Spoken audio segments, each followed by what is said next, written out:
into a microphone. I was trying to get all ASMR on you guys. Should we just... Yeah, you know what? Let's just start. I'm here anyway. We may as well get it going. Hello, everybody.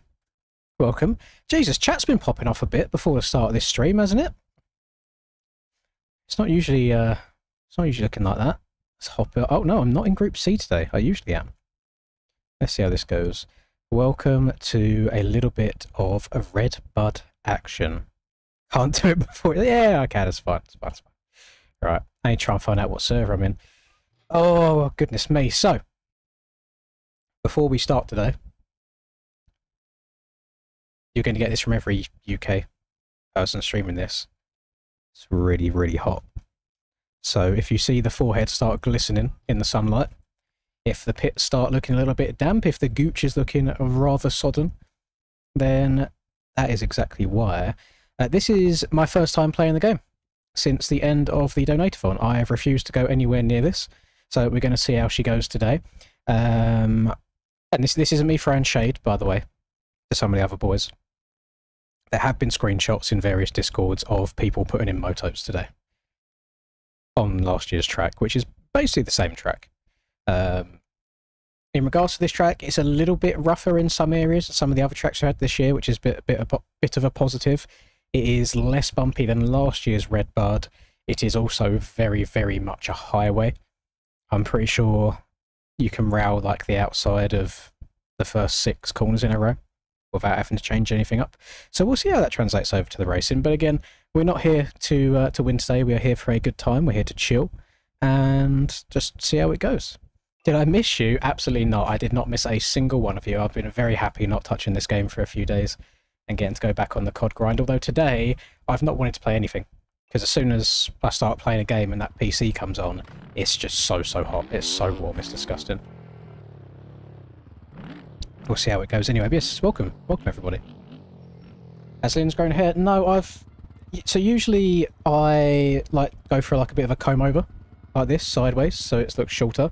But today I thought I'd try and just have it going forwards a bit more, although I feel like I've probably completely boofed it by doing that.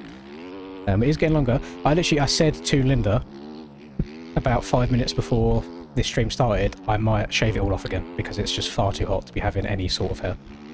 I'm tempted just to get it gone. Not obviously like full on skinhead, but you know, a low number at least. We'll see how it goes. Days off were nice. It was very, very good. Now I'll try and get back into the whole video thing. It's always weird when you take some time off of doing videos, even like whilst live streaming. It's still been like 2 weeks since I've done an actual MX Bikes video, so we'll see how that goes. Got Godis in this lobby as well. We can hope that Godis gets a good time in. He's a little bit on the laggy side though. Gonna see how this goes there. I'm trying to experiment with a couple of different lines, but I'll be honest, I'm pretty sure most of the lines from last year are all basically the same speed again. Lots of very fast outsides. This hill I'm not too sure about, because there's a tight inside, or you can try and follow one of the other ones, and that's probably one of the only like 2 bumpy places on the entire track. The only other complaint that I've got, this doesn't extend to just Stony, but I don't think this is even Stony's fault. I think it's whoever does the textures. But I had this same issue on some of the GP tracks from last year or 2 years ago, is I don't like when tracks change their traction type without changing the colour of the texture. So you only have audio to go off of, you don't get a visual cue. So halfway around this corner, right about here, this changes from soft soil to sand. So if you've already got the bike lent over to a certain angle for the corner, and it changes from soft soil to sand, the bike's just going to fall out from underneath you. So I would love to start seeing some sort of visual cue as well as audio of when the traction changes. So you have to basically just try and make a mental note of stand the bike up a bit more than you usually would going into that corner, otherwise you're just going to fall on your ass. You can double up and over that inside as well, the old Jet Lawrence line, which is quite nice. The leap seems to be one hell of a stretch on the 250s, but I don't mind that because I think Deegan was the only person to hit it in the races in 250s IRL.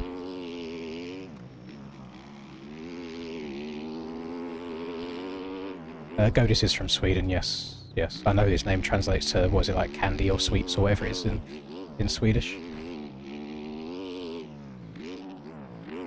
We're going to try the Yamaha again today. see how the Yami treats me. But in qualifying, I'm going to take a bit of a risk and see how it works. I'm going to experiment with the 120 rear tyre. That is something that I was messing around with a little bit leading up to, well, going through the donator-thon. So we'll see how it translates over to an aerial race. I don't mind the inside down here. This could be a very viable option when the kind of middle / outside gets too beaten up. Maybe towards the end of Moto 2, for example. Lap times wise, I imagine the top 450 boys will be in the 140s. My lap time in testing just now was a 51.3, and I'm usually about 2 seconds off the pace of the top boys, so I imagine they'll be in the 49s, maybe 48s. We'll see how that will go. A very, very, very fast track.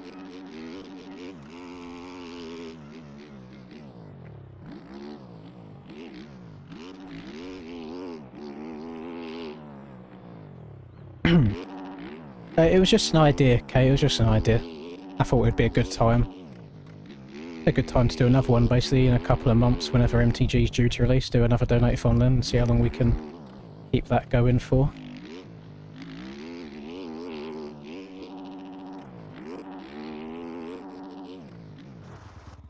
Oh, there you go. Bike didn't want to turn because it changed the sand again halfway through. Yeah, I need to remember that.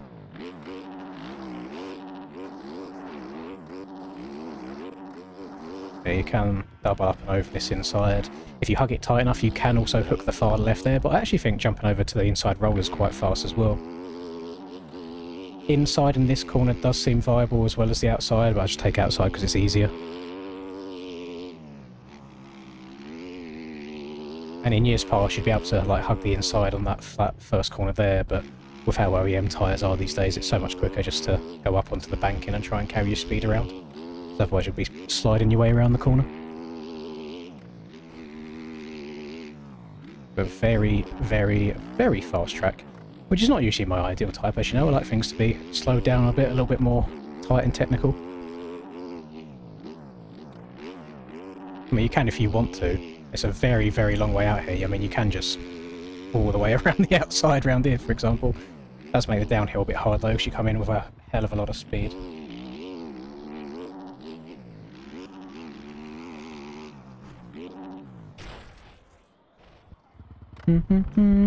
What should I do if my friends keep bullying you? Don't be friends with them if they're bullying you. Depends if it's a horrible bullying or like a friendly relationship kind of bullying. Because it would not be a day in Discord if Charlie didn't bully me in one way or another.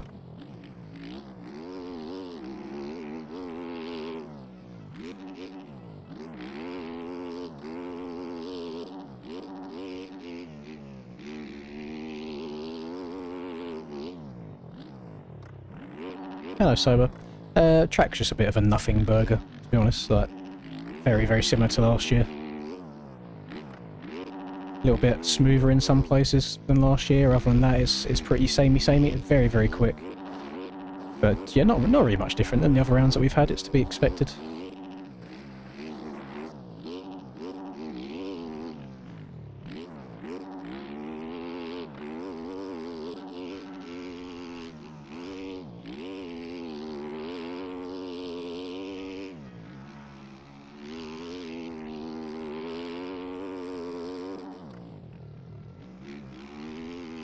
Yeah, but that's just kind of hold it on around the outside everywhere.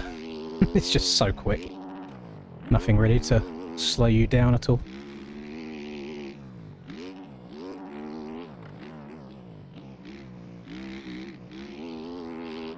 Same with that. Nobody's going to touch the insides in that corner at all. They're so unviable.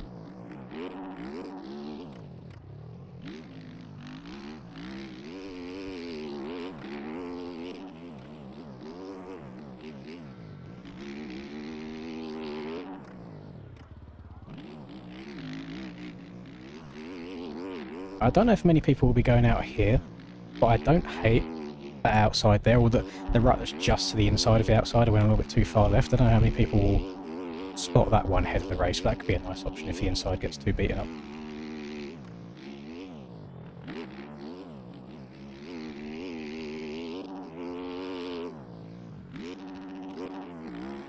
Oh, Harrison's on got a very fast lap right now by the looks of it.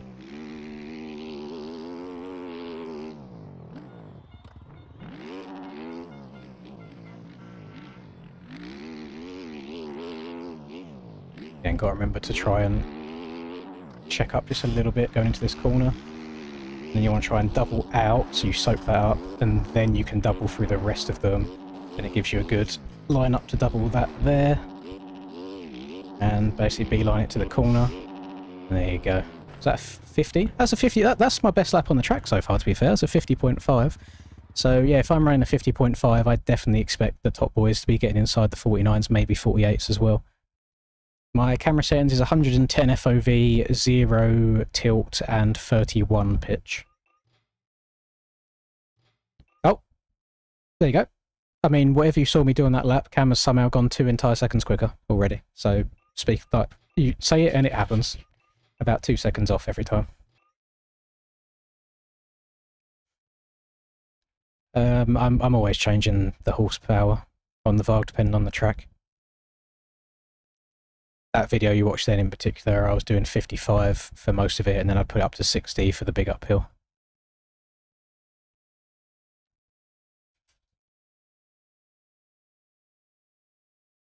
I'm going to try the 120, but it's hard because I think like the 120 might help a little bit in the first, maybe not even like the whole shot corner, maybe that's it. It's the flatter corners that it helps on, but again, it's very much a right trigger simulator at the moment, and if you've got a good enough rut underneath you, the 110's fine anyway, so I don't know. I'm here to show face today, to be honest, gamers. I'm already out of love with this outdoor season, just with the way that the tracks have gone and stuff. It's the same thing that I had in Supercross, to be fair. I feel like the quote-unquote pro side of it's just gone way too soft, so it's not really racing anymore, it's just hot laps all the time. Thank you very much, Austin. The helmet doesn't match at all. It's just whatever I've had downloaded, so the gear, quite nice. And then I'm very happy with the bike that Ben made as well, if I can try and lay her down on the floor so you can see it. No, you can't really get a good view. But Rival Inc. actually reached out to BP once he posted this on Instagram and asked if they could basically buy the design so they could sell it IRL. So if anybody likes this bike enough and you get graphics from Rival Inc., then keep an eye out because you might be able to get these graphics on your bike IRL in the near future. Right, qualifying time.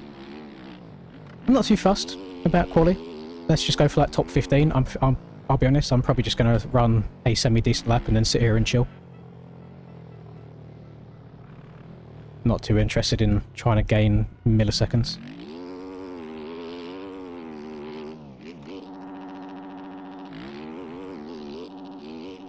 But I also imagine there's going to be a lot of failed attempts for laps, because where you are going this fast around a track, it's like a couple of pixels to the left or to the right in the wrong place, and you can go absolutely flying.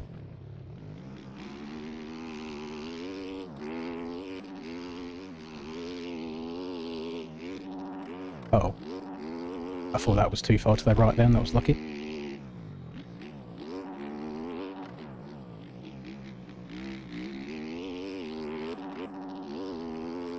And you could probably try and scumbag it and take off low on that if you wanted. Oh, no, bad idea.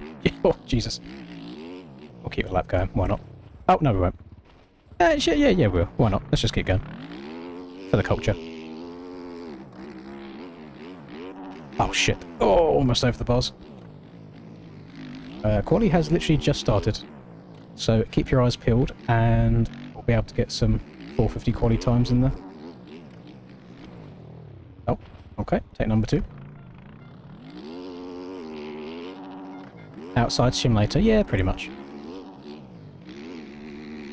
Yeah, I'm kind of over it at this point. If we can just retire back into a commentating role, that would be better. I much prefer watching people play and go fast than doing it myself on these sorts of tracks. But, I mean, there's not been an announcement yet, but Aiden's basically set it in stone for me. New, very exciting series as of Tuesday. So next week, Tuesday, keep your eyes peeled. It's going to be a pre-season race, so it's not like the series starts straight away, but very, very excited for that series that's coming up, and I'll be in the commentating booth rather than wobbling my way around the track myself.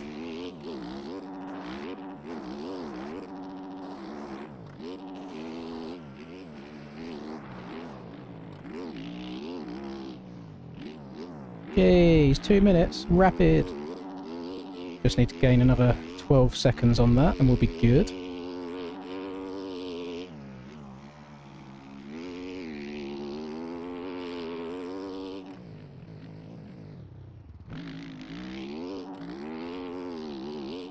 Try some alternative lines, wouldn't we? That was, I mean, basically the same speed though.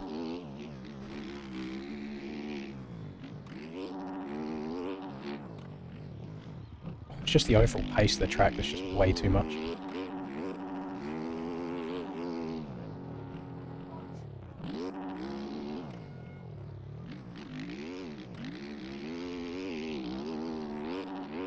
Like, there are other possible lines, like the inside down here isn't even terrible. It's just you've then got this massive fucking bank on the inside to contend with, which you don't have to contend with on the outside. So for the sake of hitting a consistent line every lap, it takes it out of the running for the most part. Jesus Christ. I'm almost... No, I mean, I'll stick with the 120 for now. We'll switch to the 110 if times get dire, times get too tough.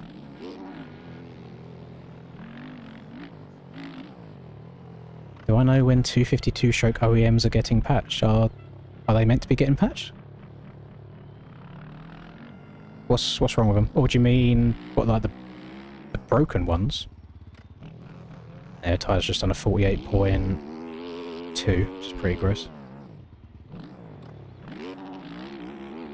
I don't think there's been any sort of announcements or discussion about patching 252 strokes, whatever needs doing to them.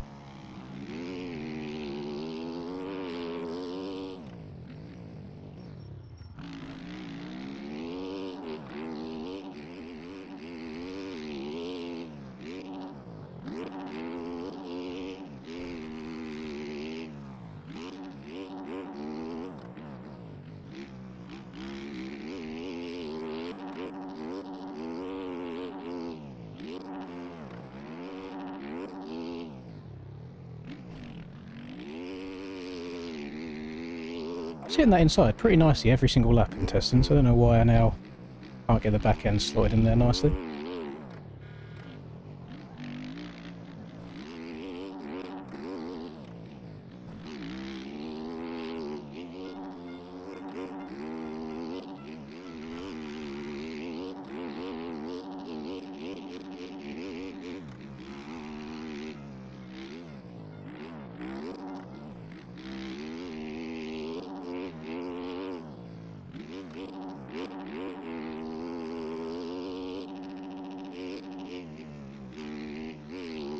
Gonna be a lot of that today.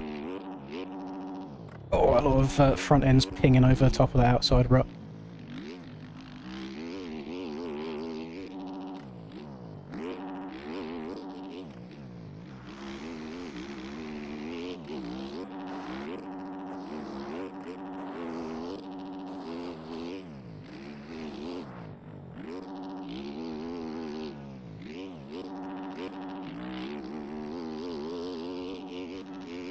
Well, that lap time will definitely get me in, so now it's just a case of trying to improve.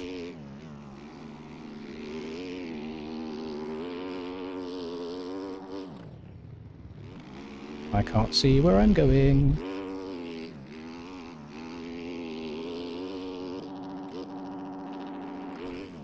Oh, you can get away with doing that.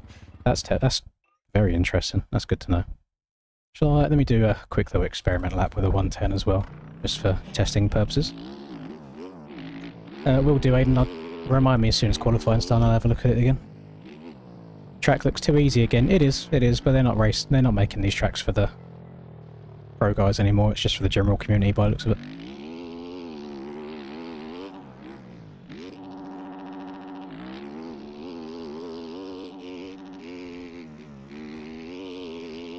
It's gone the same kind of way as the Supercross tracks did, and I fell out of love with Supercross halfway through it because it was too easy. So it's basically gone the same direction again.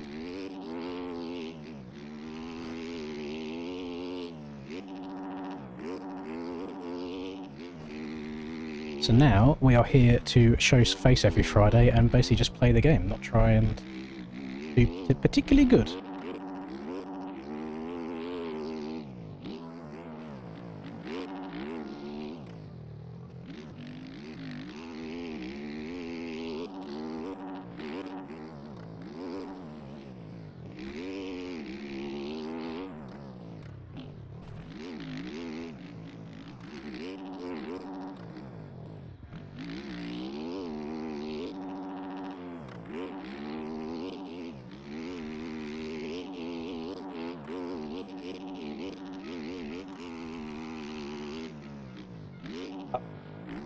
this is going to go wrong. Yep, thought so.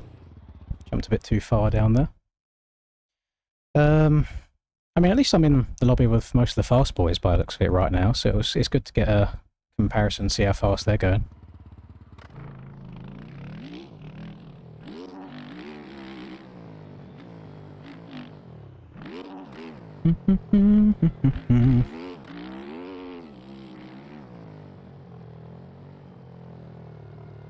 Little bit too easy. Trap box? I mean, I suppose it depends what you're into, I guess. Bit boring for me.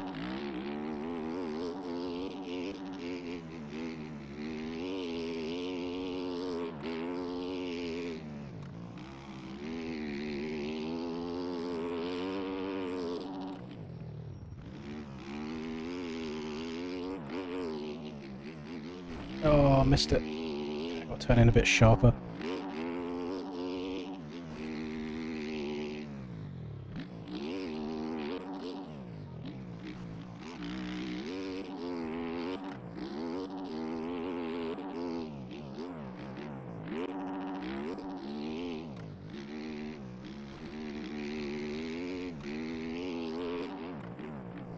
Oh, we're coming in way too hot. Oh my god. The suspension actually tanked it.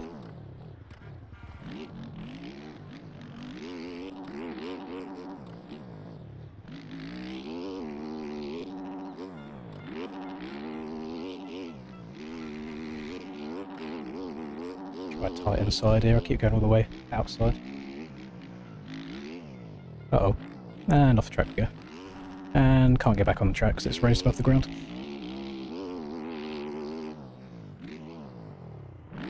I was a second up at one point there, so that might be within the 2-second threshold that I like to be within. This outside here is not terrible either, so again it depends how beaten up the inside gets during the race.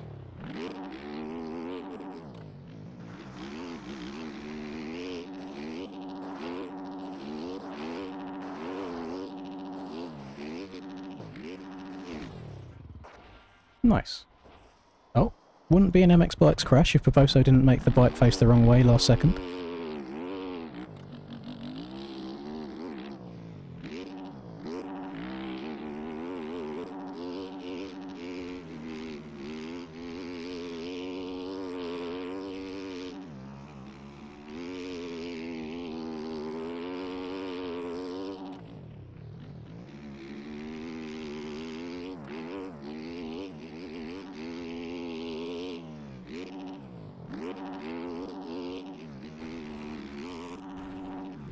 Love that. Love that. Ooh, that'll make me very happy when that happens to me during the race. Love hitting the cheeky little 1080 no scope. Now that we're not schmoving. That is the issue, is everybody's schmoving. Everyone's going this fast because the track's just a fucking highway again.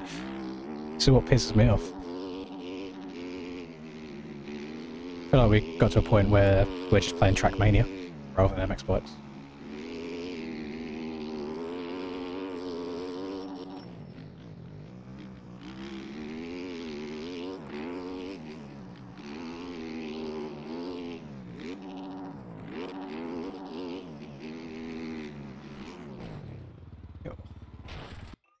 And the issue is when you build tracks that go this fast, is you have to go that fast. Because obviously everyone's going that fast. So if you're a little, if you're like a 10th off of turning in at the right time, you end up going Mach 10 across the map because you've crashed. I don't know. I just don't like it. There's no point me keep going on and on about it. Just miss the old days. But hopefully, the end result will mean a better motocross the game. As the tracks are being built this way to appeal to the general public rather than for the Pro Series, so more copies get sold, to then fund MTG better. So I'm hoping that I will forget about all this when MTG releases.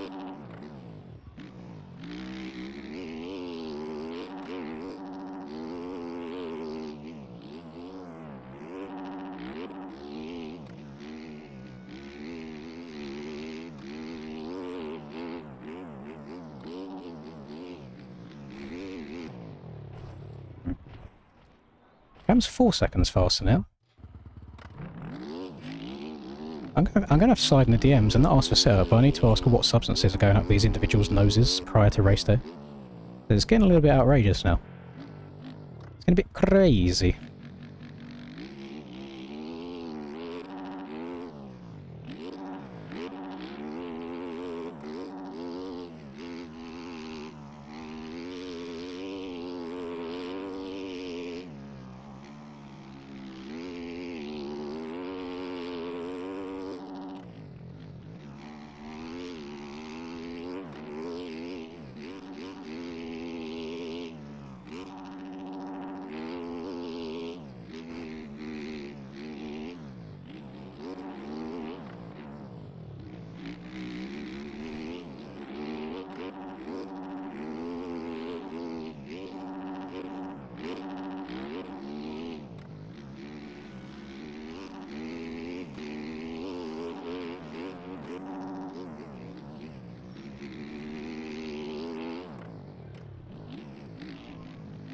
That's frustrating. I completely missed my turn in point there.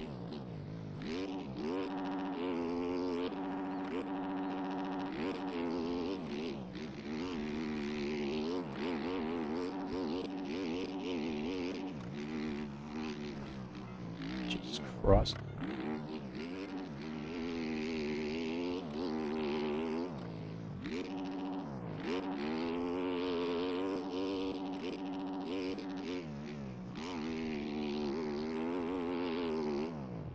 What a unlikable track.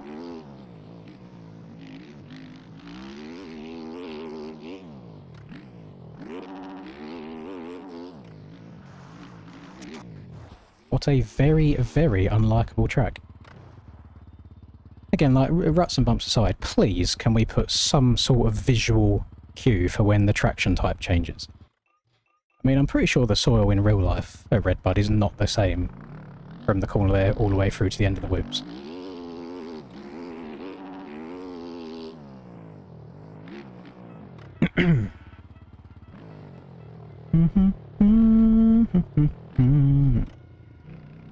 Track no bueno, unfortunately, Chase.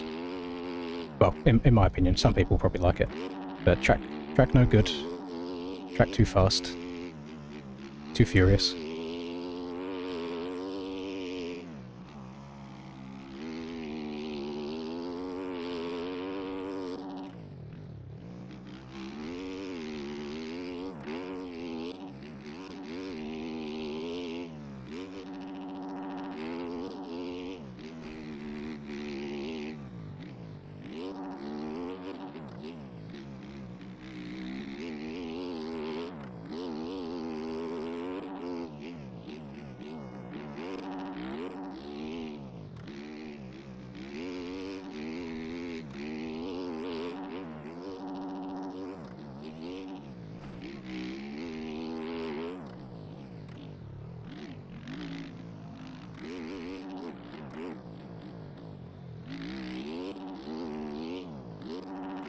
I see myself getting caught on the top of a lot of these ruts.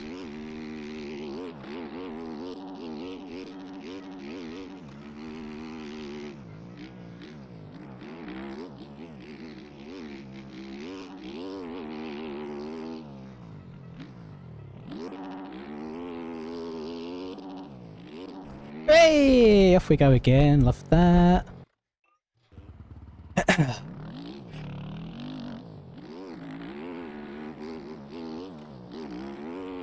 I don't really have anything to say about this track, to be honest. That's pretty gross.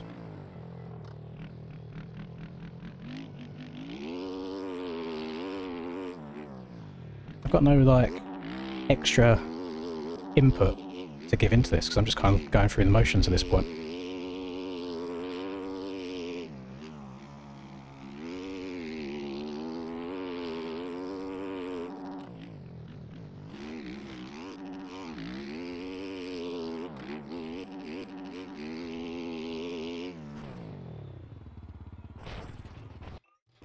Okay, okay.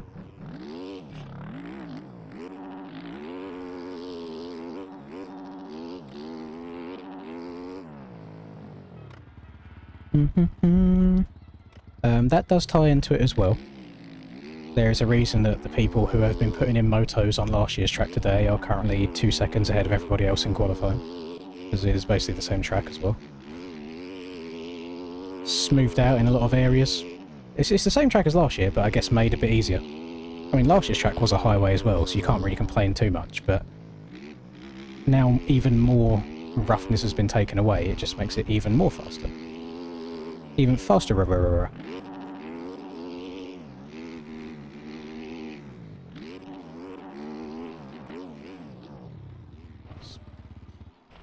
Oh, love that.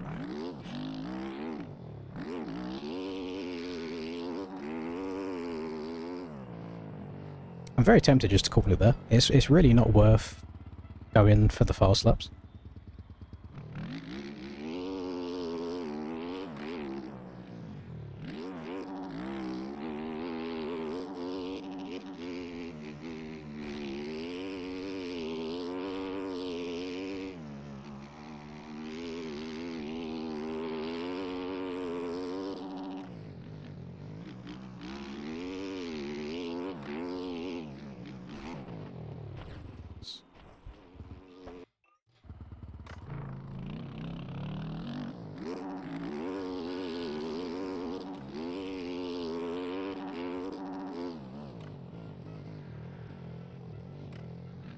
One of the biggest gripes I have with a lot of these tracks is if they're wide open on a 450. I couldn't imagine being a 250 rider and playing this stuff this year.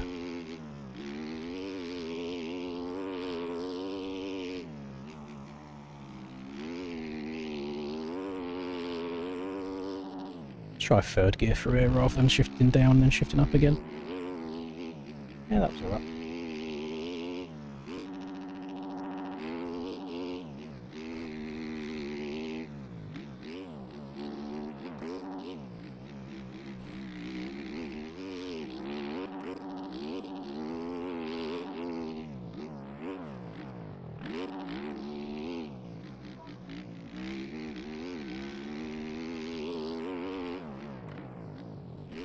Straight for that banner.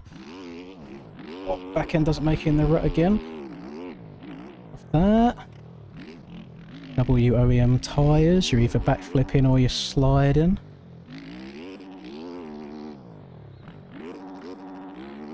This is an incredibly unenjoyable experience. I'm gonna throw that out there for you gamers.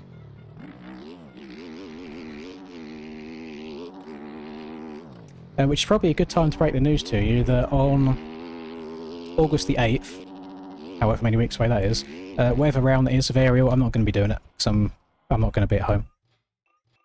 And I was trying to think of ways I could still do it and then still go and do real life stuff, but yeah, at this point it's not really worth it at all. So no, I will not be doing whatever races on August the 8th.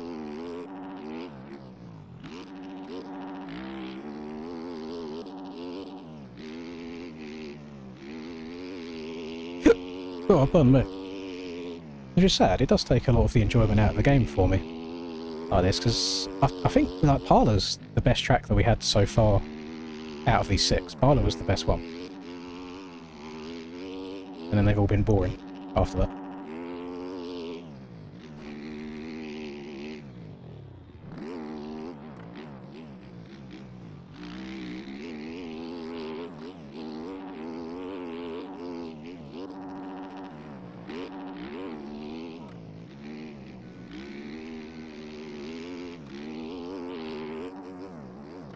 No, I reckon there'll be some 250s underneath the 50-second mark, to be honest, Declan. I mean, with tracks like this, once the 250's up to speed, you're absolutely fine. It's not like there's a lot of acceleration zones. Like, you get up to speed once, and then you keep the speed there, so you're not going to be losing that much relative to the 450s. As long as you get a clean run up the lead, you'll be alright.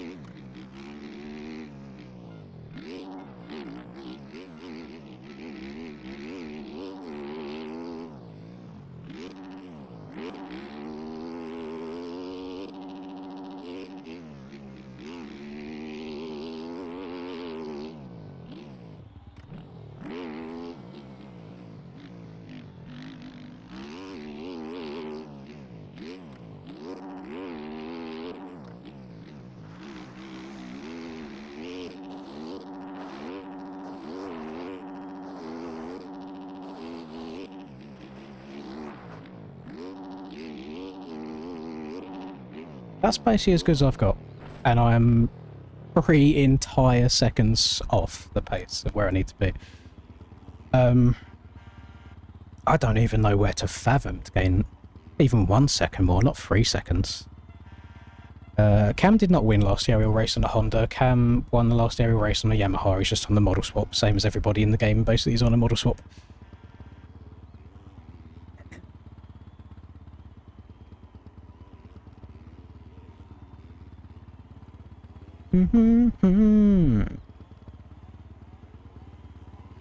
So yeah, I'm not going to try and do any more laps. There really is no point. I mean, Tyler's on Rex's bumhole, but I wouldn't be able to tell you where to gain that much time from. Let's go bit by bit. So I'm there. Oh, that's easy. Oh no, that's the other Cam. Where's Wonky Ankle Cam? So 46. He done 41.3. So he's 0.7 quicker in the first one, which is from finish line to the landing of the triple. 34.9. So he's 1.5 seconds quicker in the middle sector. And then 32.7. I'm actually quicker in the last sector. 32.6 compared to 32.7. Yeah, I was a tenth quicker. Although, oh no, sorry, I'm looking at the wrong one. I'm looking up here. So he was 0.6 quicker. I mean, yeah, I wouldn't be able to tell you where to gain any of that time, games. I think a couple of the boys stream on Twitch. I don't know about YouTube though. I don't know what the YouTube's looking like, but if you go onto Twitch and you have a look at MX Bikes, I'm pretty sure Rack streams over there as well.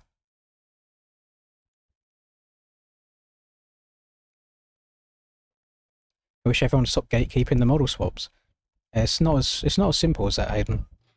I always see people throwing the word gatekeeping around a little bit too willy-nilly. But the point is, a lot of people that run these model swaps pay for them themselves to be made in the first place. So it's not like it's something that already exists and then they bought it. They bought it specifically to be made for them, so they've got the luxury of being the only ones to use it. It's no different than if you pay a designer to make a logo and you copyright your logo. It's not then a case of, okay, so because somebody else has already made that logo, you didn't make it yourself, anybody can now go and buy that logo from them also. So I think gatekeeping's a word that gets thrown around way too much in this community. Hello, Leander.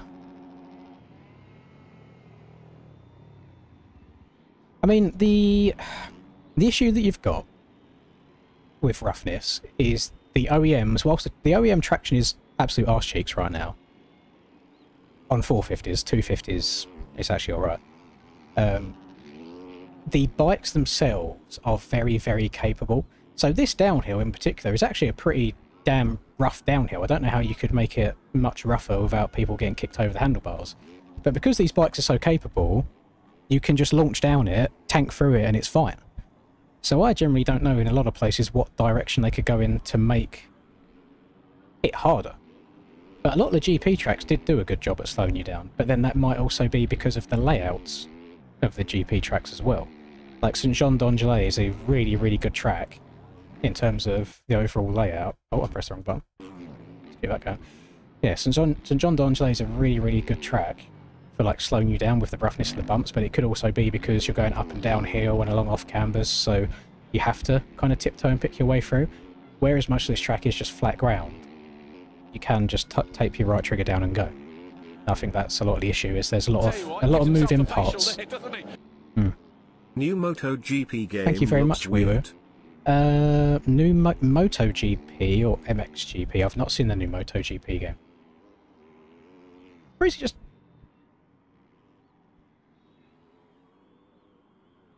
Okay, I'm not too sure what's happening there. Thank you very much. SYS talks about making the main line more difficult than the easy line. I feel like that should be replicated throughout. Yeah, again, I don't even know how you go about doing it, to be honest. It's all well and good me sitting here and saying, oh, this is poo, this is shit, this is overpowered, this needs to be different, but I can't physically do it myself. So I don't really have much of a leg to stand on, to be honest. I think a massive issue we've got is, like, look how Cam's just hit that. Can I spectate Cam? Rax has just gone quicker. So look at down underneath me, bottom right, this green bar down here. Right trigger, throttle wide open, wide open, wide open, wide open, still not shut off, still not shut off, still not shut off. Could you imagine doing that IRL and getting away with it? Like, the boys come down this hill and they're tiptoeing until they get into the corner, until they bang on the throttle. That's the issue. He hasn't had to shut off from about here all the way down, all the way around. Like, it's too smooth, and the rut itself is too smooth. If you got halfway through this corner maybe and then it hooked to the left, you wouldn't be able to just hit it wide open, because you'd get halfway, your suspension would compress into it and it would kick you out. You'd have to check up. So maybe that's the issue. Maybe the curve, or that, which way am I going? Like this way, the curve round is too smooth of a curve. Maybe we need some hooks and things like that in it to make it a bit more difficult. I don't know. I don't know what direction they should go in. But either way, my game's just crashed. That's great. And plus the game's really bad. I don't know what direction they should go in. Either way, I'm getting the same kind of feeling from playing right now as I did through Supercross, where I just physically don't enjoy racing. Playing with friends and stuff is a little bit different, to be fair, because you can mess around and have fun. When it comes to, like, the aerial race nights, I don't really get the enjoyment out of them anymore. Which is why I mean, the issue here is I had a really unenjoyable Supercross season. So I commentated GPs, but the GP tracks were amazing, and I wish that I could have raced all of them, because I'd done 2 and then stopped because the NA boys understandably got annoyed with me for it. Now the issue that I've got is I'm not enjoying these tracks, and I'm going to commentate the DDC stuff that hopefully starts Tuesday, and I have a feeling that the DDC stuff is going to be really, really good again. So it's like, I don't know which way to go. I have no idea. I didn't even notice that until right now. I've got no clue why Ben put a Bud Light beer out of all the beers that he could have done on the front fork, so I'm pretty sure Americans aren't the biggest fans of Bud Light anymore. So that's an interesting one. Anyway.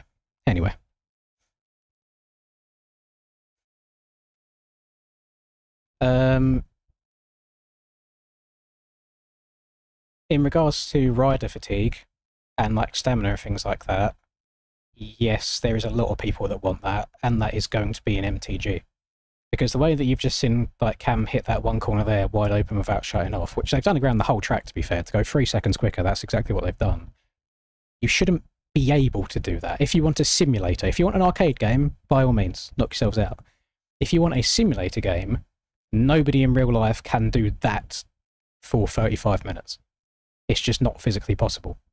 So I'm quite excited to see how they implement the stamina stuff in Motocross the game. Shane Gillis and Post Malone save the brand. I see. I don't. I am very, very far away from as much political viewpoints or woke agenda and all this, that, and the other as possible, so I don't get involved in it. But I just know that a while ago, a lot of the US folk were unhappy with Bud Light for a very specific reason, which again I won't get into.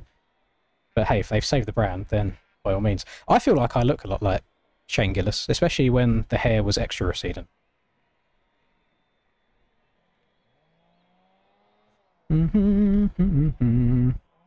I've got no more MTG news, no.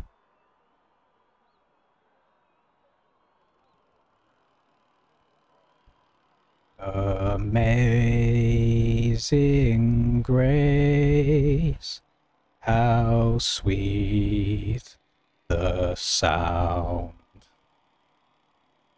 I don't know the rest of the words to the anthem, I apologise, gamers. Hello, BT.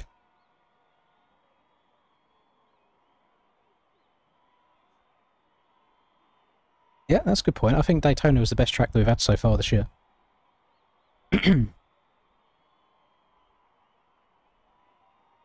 Alright, let me read my Discord.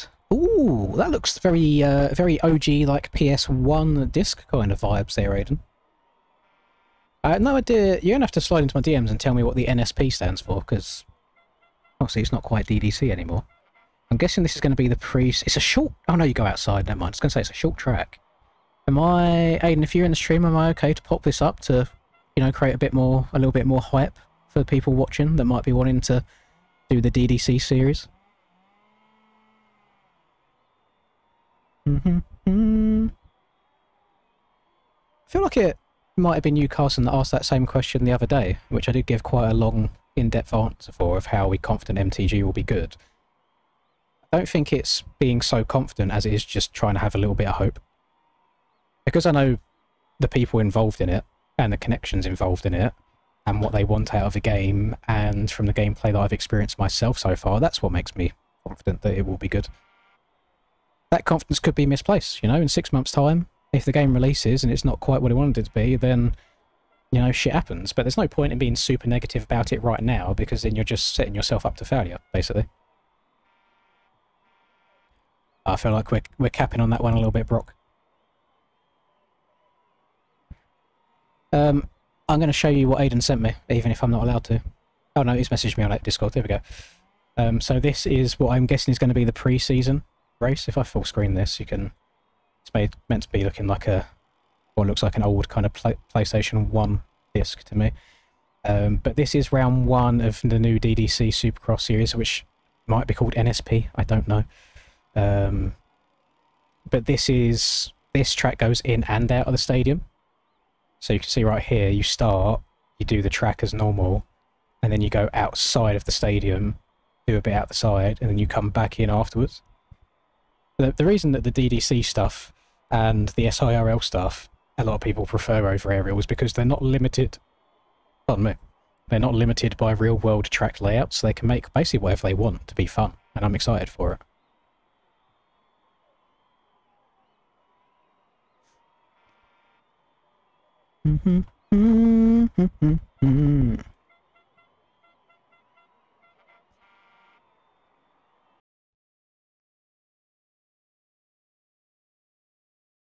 Thank you very much, Mason.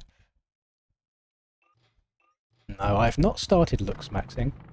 I'm very... Well, I was tempted before this stream started to shave the hair off because it's getting a little bit tad toasty where it is right now, and obviously having no hair would be nicer. I might just have to go and get the sides and back sorted, because it's all grown through the same length since the operation that I had. And the backs and sides usually tend to grow quicker than the top does. So it's looking a bit all over the place at the moment. Luckily, the headphones cover up most of the bad bits.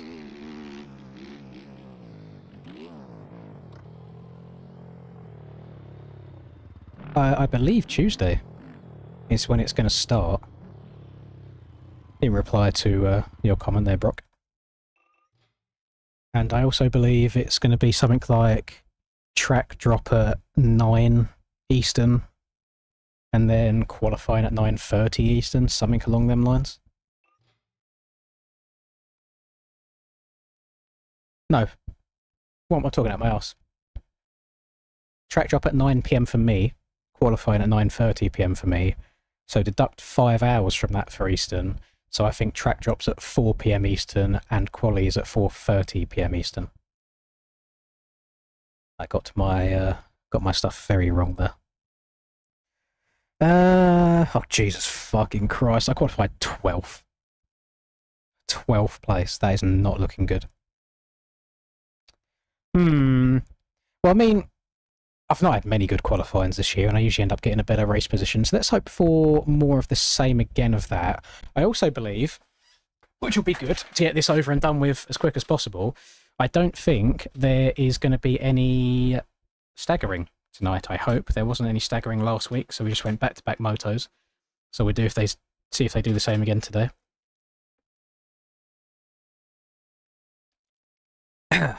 Yes, Jake, I did. Yeah, the guy to the left of me on the start gate at Hawkson, if you watched the video, was just saying that he watches the videos. And I then proceeded to cut him off as soon as the gate dropped. So, sorry about that.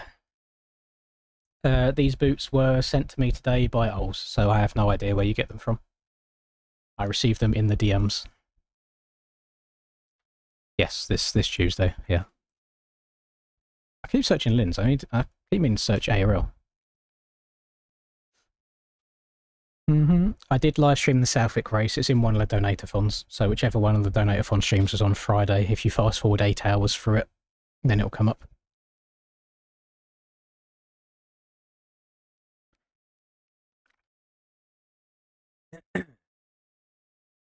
Hey,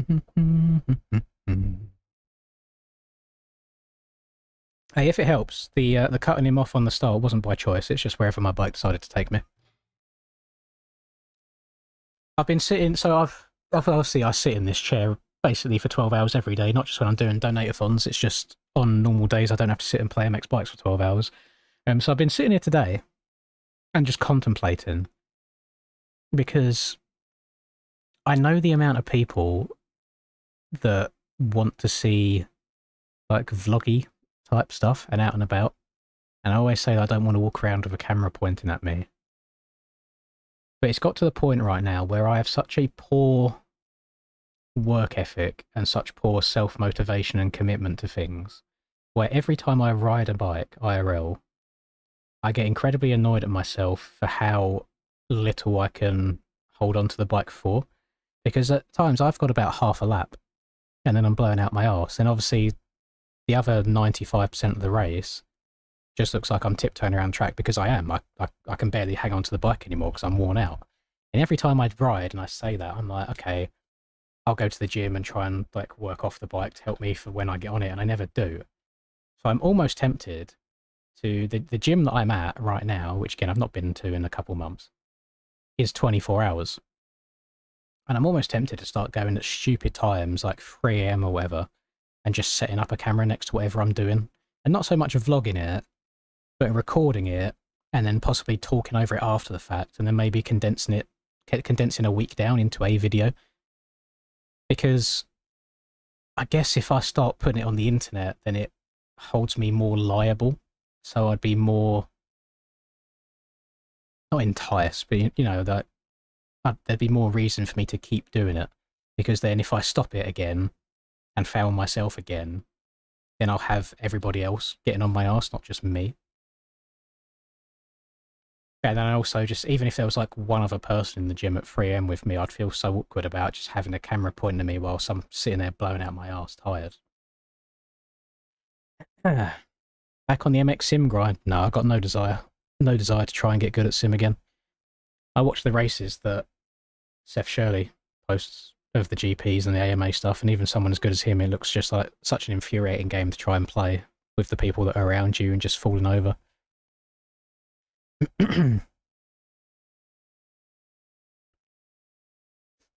Yeah, accountability is the right word, Caleb. My biggest issue is I've always been a person of routine, and I'm very all or nothing. So when COVID first hit, I'd say I gymmed for probably about 5-6 months, 6 days a week, ate well, breakfast, lunch and dinner. I went for bike rides in the middle of the day because I was working from home. I could go and ride my bike during lunch. And then obviously done a proper gym workout in the evening. And I was in the best shape of my life. And then like that, I stopped doing it. There's no half measures when I do things, is my issue. I either do it to the max, oh Jesus Christ, or I don't do it at all. And I've been like that all my life with anything. No hate when I say this as well, Cam. We didn't all sit here doing motos during the day on last year's track, which is basically the same track. So I should expect you to be a lot faster than me today, sir.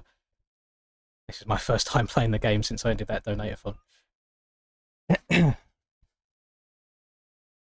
Yeah, I mean, Linda wants to go to the gym as well. But the issue that we've got is the gym that we go to, which is like the only 24-hour gym. First of all, she can't go at 3 AM because she's got to get up at work for like 7 AM like the next morning, so there's no point. Then if we was to go at a normal time, it's just not the nicest place to be, let's say. There's a lot of undesirable people there, and it's very, very busy during normal time, which is why I go at stupid o'clock in the morning.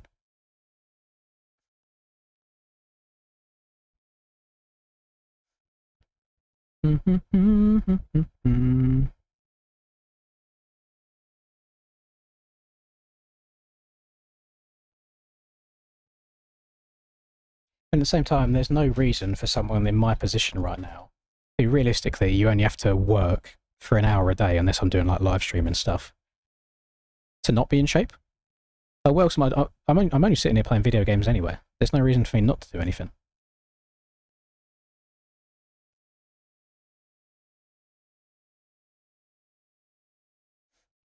We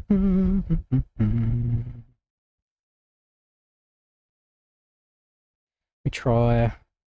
Some of you have seen this before, and some of you haven't. I'm just going to try and find pictures from COVID era.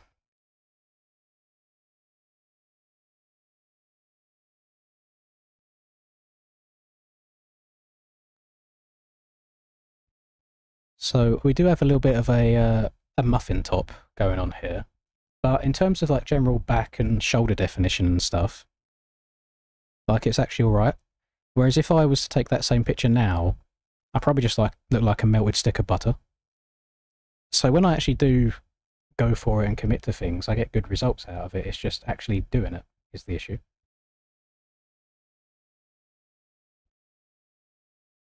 Yeah, I don't know. I was just in my feels today, like battling the own mental of like sort yourself out. Yeah, I'll be honest though, Cam. I could probably sit on this game for the next 3 days straight on that same track, and I don't think I'd even get into the 47s. So 46s is way out of my league.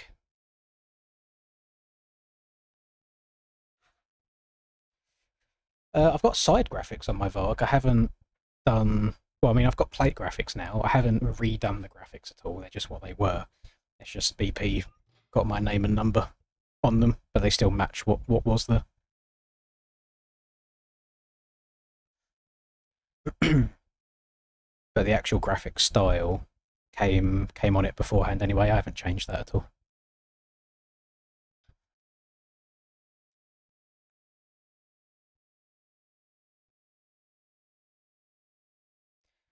Only thing that sucks about riding and racing is gym fitness and rate fitness. 100%. I agree. I agree, Tracy. And I'm always going to be very limited on how much bike fitness I have. Just because I don't have my own means of going riding whenever I want right now, I do rely on other people. And that's one hell of an expenditure to make, just to be able to go riding whenever. I mean, I guess whenever me and Linda next move, we'll probably be renting again before we buy. We'll probably rent one more time, just move to hopefully a nicer area. I would like there to be somewhere to store a bike and be able to jet wash the bike in the garden if possible. Because right now, I've got nothing. Like, I just have my car, and I go and meet the boys at the track all the time. So it's whenever they go riding is when I go riding. Whereas if I had the bike myself, and I went and bought a van, and I went and bought a generator and things like that to be able to charge the Varg and this, that, and the other, it would be a hell of an expenditure, to be fair. Like, it's a lot of money you have to spend to get to that point. But then I could just go and chuck the bike in on a Wednesday and go ride. Like, if not beforehand, I could go twice a week if I wanted to.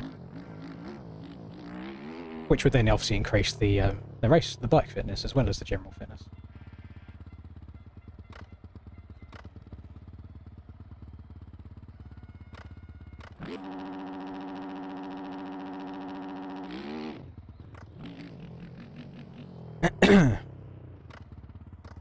I'm fairly north as it is, Nizzy.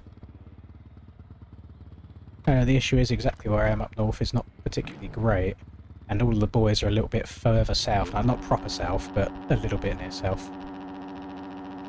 So I don't want to be a million miles away from them. I also don't want to be a million miles away from family who are also quite far down south, so going further north wouldn't really be an option at all.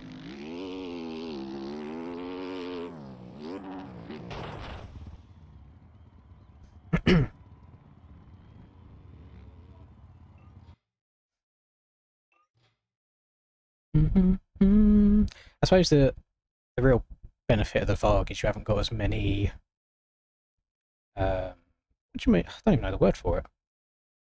You've not got as many variable costs and like different oils and whatever bits you have to change here, there, and everywhere. For the most part, it's a bit of lube on the chain. Go through some brake pads every now and then. I mean, I've tipped over a few times. I need some new grips on the bike. Other than that, you can just go.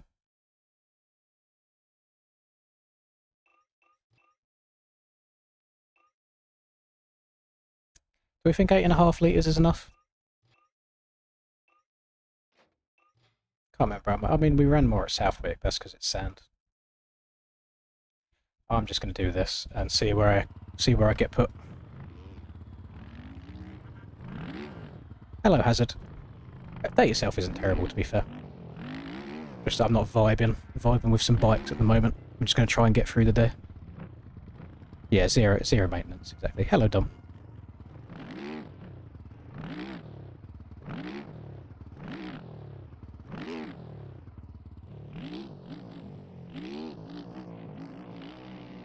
You think a bit of circuit stuff would be good for it?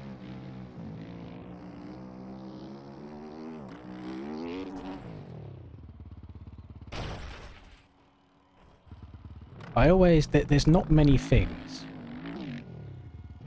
I think, that can prepare you for like the forearm stuff that you get from motocross. Because if you do a lot of weights, I find that makes arm pump worse, at least it did in my experience in the past. So getting on like the rowing machine is pretty good for it.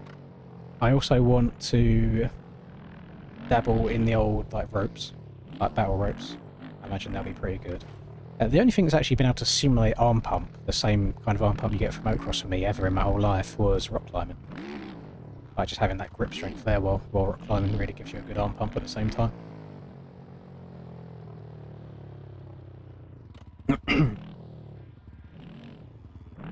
Oh, okay, B-Clay. If that was towards me. Okay, that's cool. Am I interested in racing it? Depends on the day and time, I think. I did see... Obviously, I haven't got much information about it right now. I did see I think it was an Instagram post of the picture of round 1. Yeah, it depends on day and time, if I'd want to race it.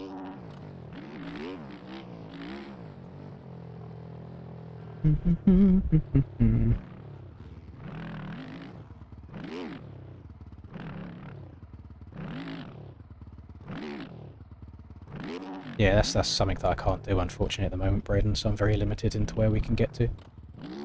But I'm sure even if the bike fitness is at a certain point, building up a very solid base anyway will at least help get me from half a lap to maybe 2 laps. One thing that I was speaking to BP about on Sunday, like during the day, is at the moment, where I'm so out of shape, let's say I do half a lap where I feel like I can ride normally, and the rest of the time I'm just surviving. That's really only half a lap of learning and trying to get better, because when you're fully fucked and barely hanging on for dear life, I don't think you're learning anything. Like, you can't put the bike where you want it, you can't try different ruts out, you can't experiment with just shit in general. You are basically just surviving, and that's all I do, is I do half a lap to a lap, depending on how hard the track is, and then I just survive for the rest of it. So out of the entire day, I'm probably getting about 2 laps worth of actual practice, and the rest is just riding the bike. So I don't think it's ever going to get better.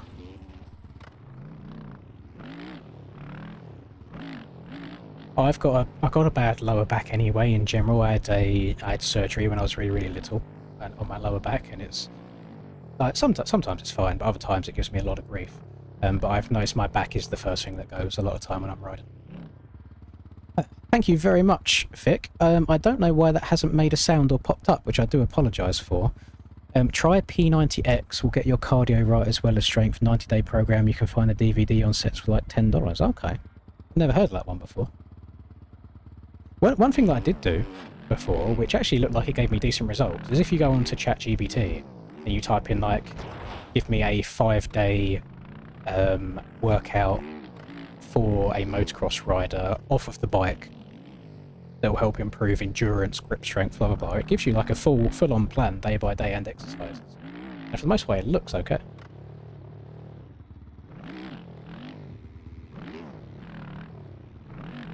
You're not allowed to ride around the track, K, before the race starts. Just in the aerial rules. It's always been like that. It's just because of like weird road things. They don't bother at all.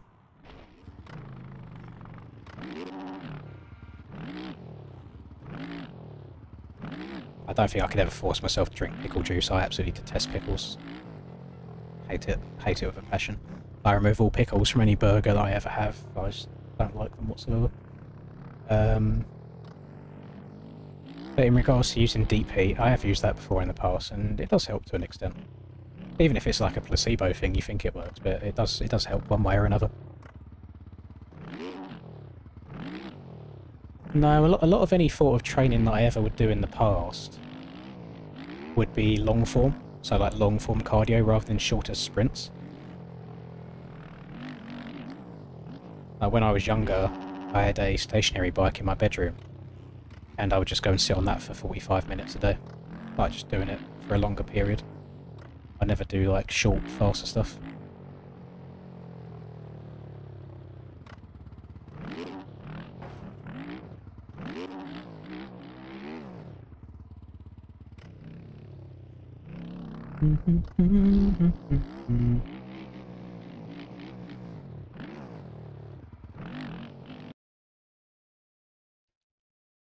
Yeah, life and accessibility. I mean, life doesn't really get in the way for me right now. It's the accessibility of said bike.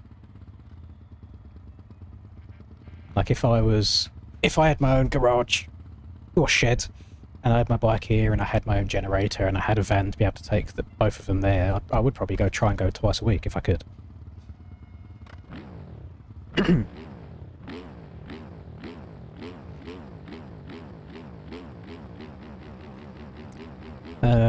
Race pace for the top boys, you're probably looking at like 150s. I imagine I'll be rocking around in like 52s, maybe 53s.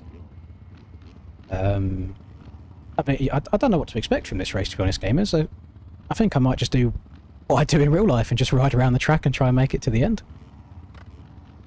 I do have a gas bike. It's just about 4.5 hours away from me. I went for the Stark because they are just easier to ride. And they're a very fun bike to ride.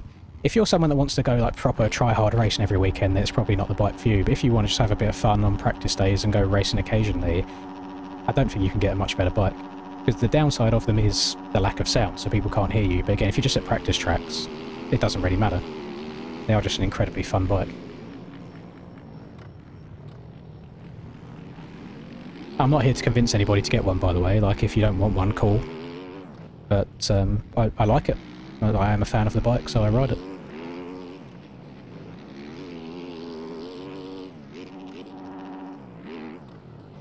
Well, this was a mistake. Oh. Oh, Vendrami's not been very smart there. Oh, he's definitely about to take me out. Oh, we'll go around that. Oh god, why is Brado here as well? I haven't seen him all year. What's Brado been doing? Look at all the high ping motherfuckers in this lobby.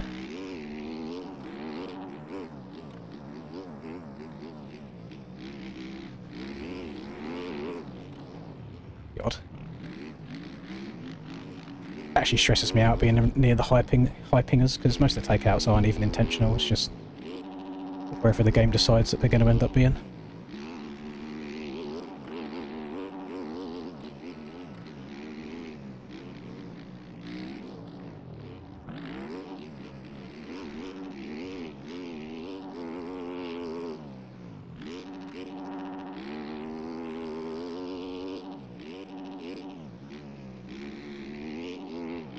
Also, oh, well, I'm fucked. Again, love the OEM suspension. Love the OEM traction there, making the back end just fall out of that rut.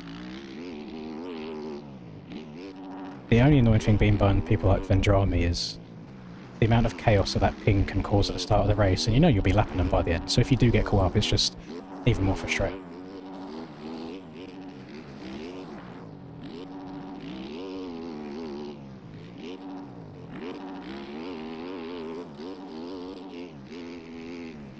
It's the other downside when the track is a highway and everyone's just going around the outside everywhere. It's very hard to see where you're going because there's a lot of just roost in your view that you can't see past.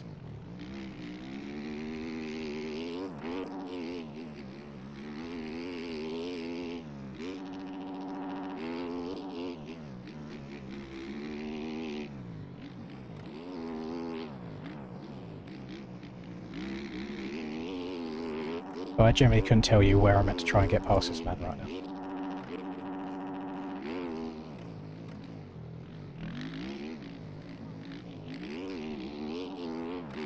God forbid I try another line other than the one main line, eh?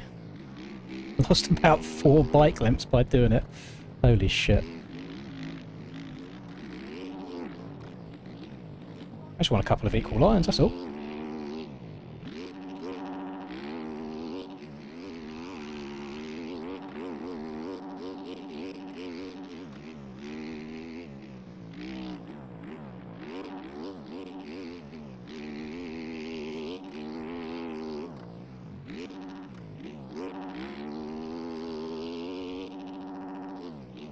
something that I think that the GP track's done really well.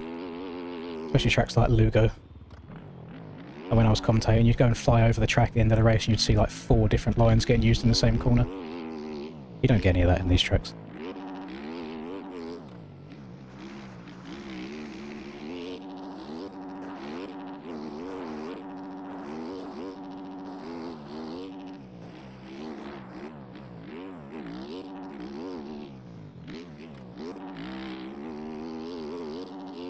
Right now, touch wood, I am in a better position than I qualified in. So we'll see if it stays that way.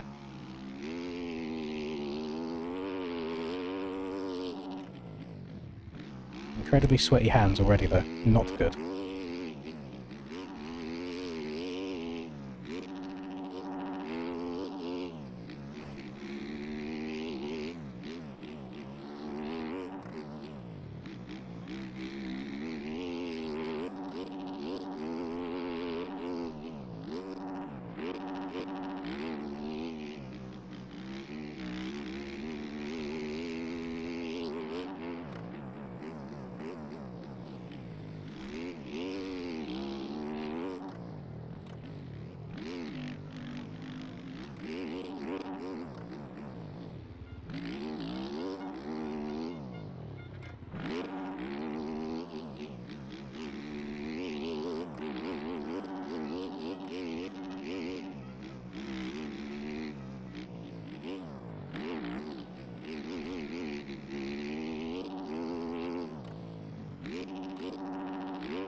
I'm a bit bored already.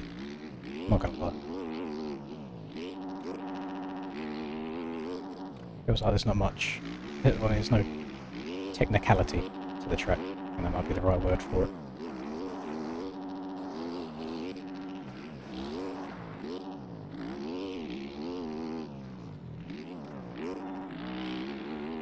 Right behind the twins.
Enough that for me. Again, how dare I try and take a different line? Some disgusting cuts from that as well.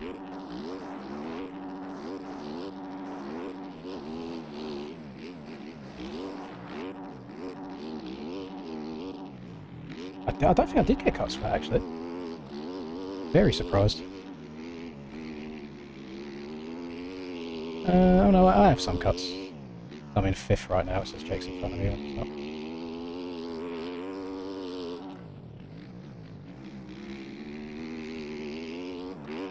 Yeah, what a riveting experience this is, just trailing each other.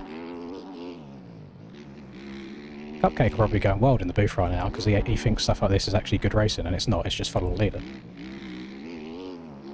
Good racing's when you can actually pass each other back and forth, you're not just following each other for minutes on end.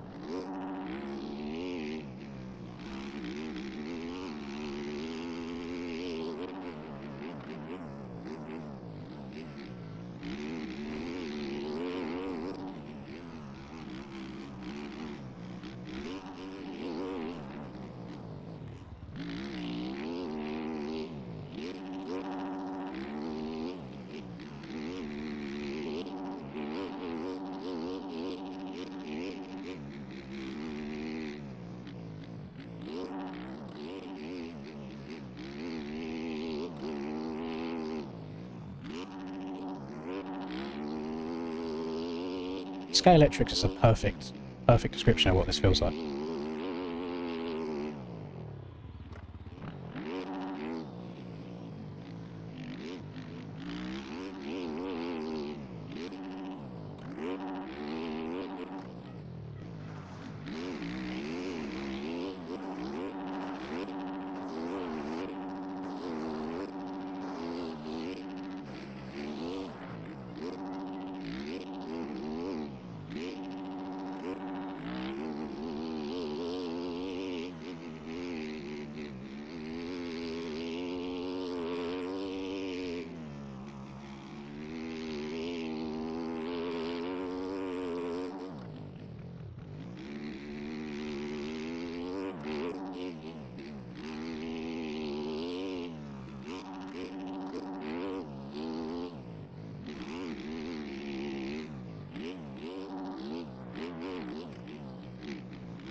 It's outside line enough times yet to know the perfect angle for it. I'm going to get sketchy quite a few times, I think.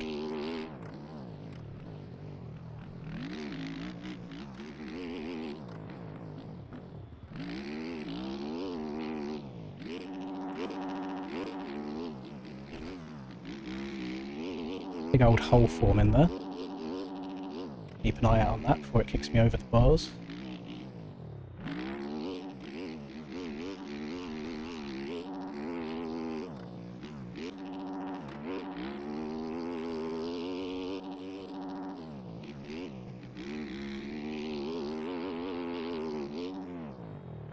Such a sweaty hand, I can take it off in the air and rub it on my thigh.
Pace of these boys at the front have is actually disgusting.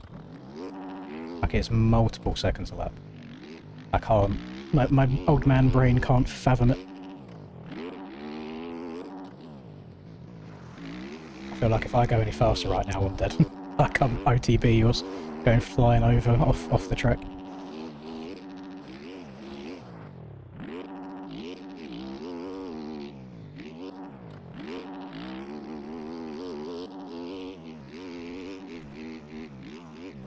Oh, just like that actually. Oh, which way are you going to face me? The right way. Ooh, hi.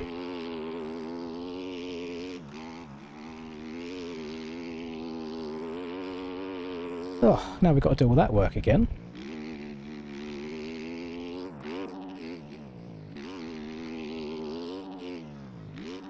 Ride the trenches.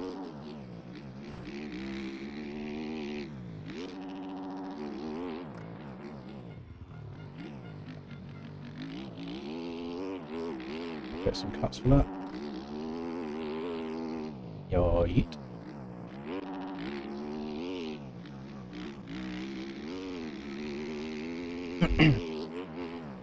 But I hate to keep like going on and on and on and on. I generally can't be fucked playing this. Like, it is so mind-numbingly boring.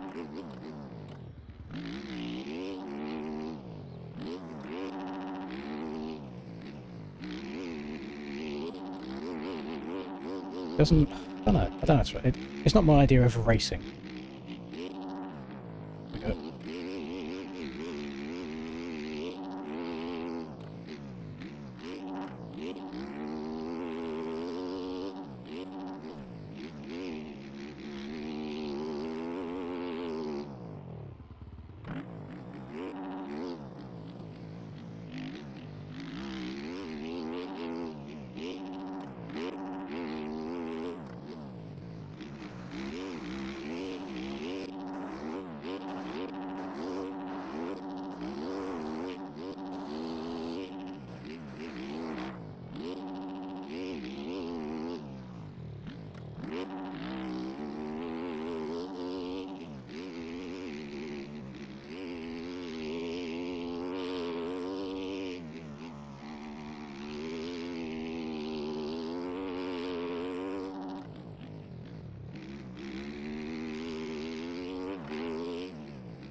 Both of them two messed up behind me now, so I have a tiny bit of breathing room, which is nice.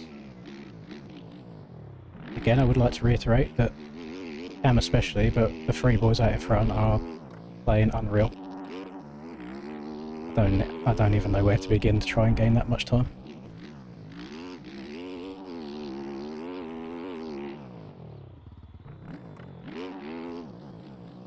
Without crashing anyway. Maybe one lap speed, who knows, but not over and over again.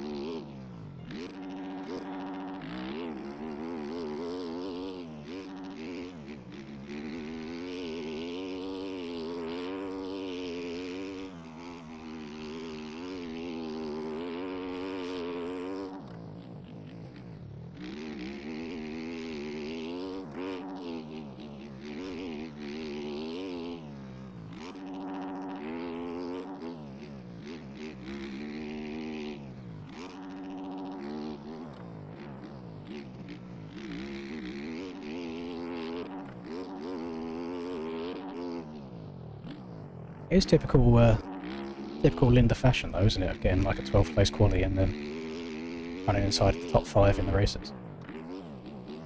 I feel like my quali lap is just a lap that I do every lap, so nothing really changes. So it's like good for a race pace.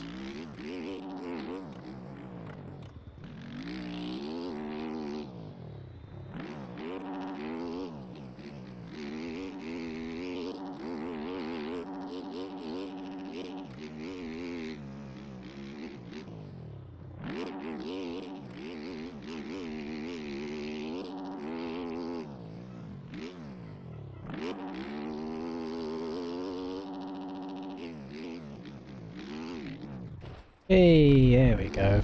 We knew that was going to start happening at some point. Right. The issue is, they've made none of the other ruts in that corner actually usable and fast, so we're going to have to keep taking that outside and keep risking killing ourselves every lap. Oh, okay, it's all going to fall apart now. I jinxed myself. Shouldn't have spoke about being top 5. It's gone. I'm going to get 2 or 3 seconds of cuts this lap now.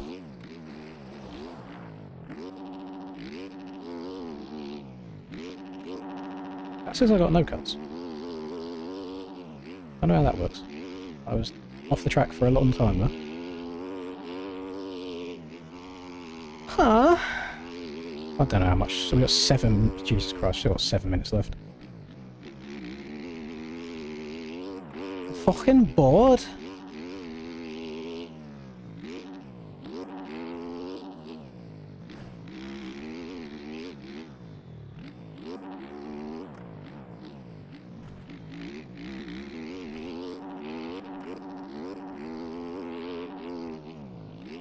I'm going to be so excited to actually to be in the booth on Tuesday.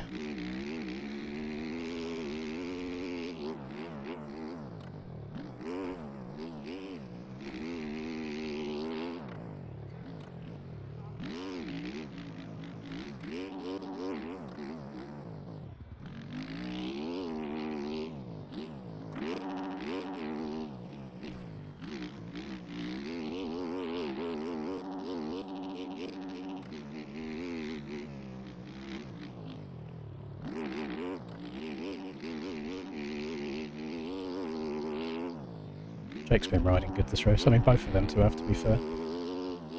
Dimitri's on a bit of a late race charge by the looks of it. I didn't even know he was in this race, but he's snuck his way into 7th. He's probably going to overtake all of us by the finish, because he's definitely quicker in 1 lap pace.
Just wanted to also point out how, because these tracks are such highways and it closes the skill gap so much, haven't lapped anybody yet, and we've got about 5 minutes left of this race, where usually we're lapping people about the halfway mark.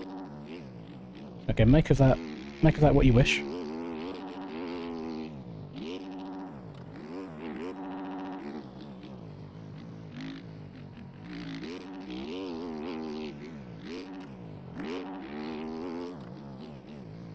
I look at it as the tracks are too easy so everybody can go fast on them. Dimitri's about to blow my fucking doors off. I have no idea where he's come from. He's just suddenly appeared right behind me. And I ain't even going to fight for it. I will ride around in me P5 for the rest of the race, if need be. You reckon? Oh, he's on the Fantic. I see a few people going to the Fantic. Things after the January's video. What's happened there? Love the random potholes that form from one lap to another on these tyres. The Naz!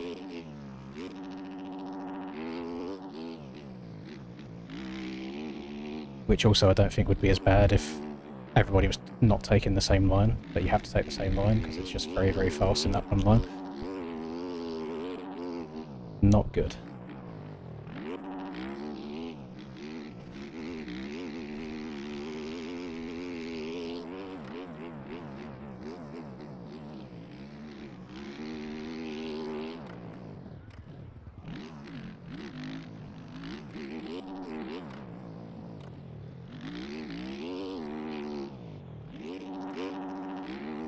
I'm the only people going inside the saw at quite a big rut on the outside.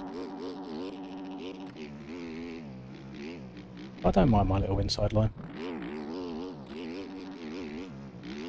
One bit of the track that you have to slow down for.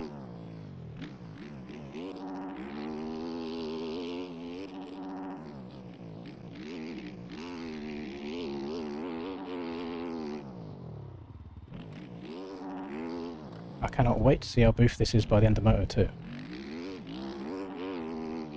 70 minutes of 30 people taking the same line, over and over and over again.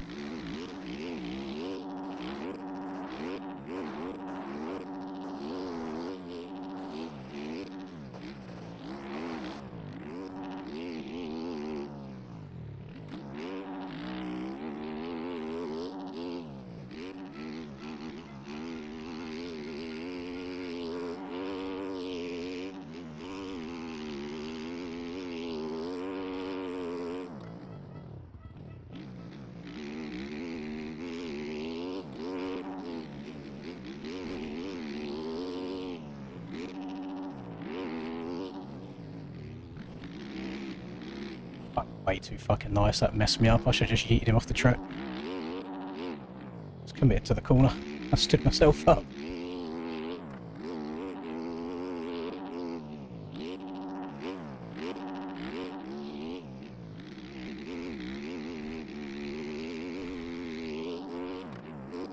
Uh-oh, I'm dead. Oh! Oh my god, how have I survived that? I thought I was going straight out the front. Just pin it and hold on for dear life, basically. And if you're lucky, the front end might return back onto your screen.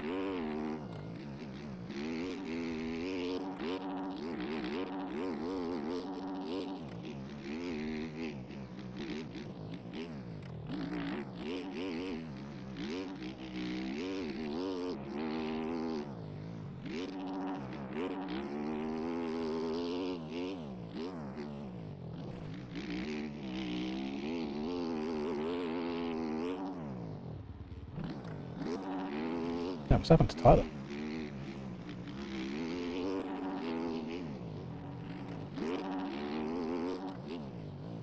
What's happened to me?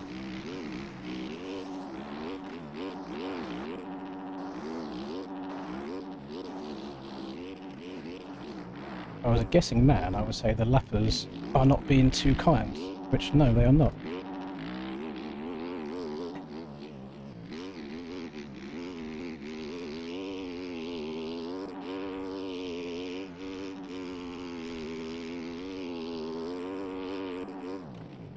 TV.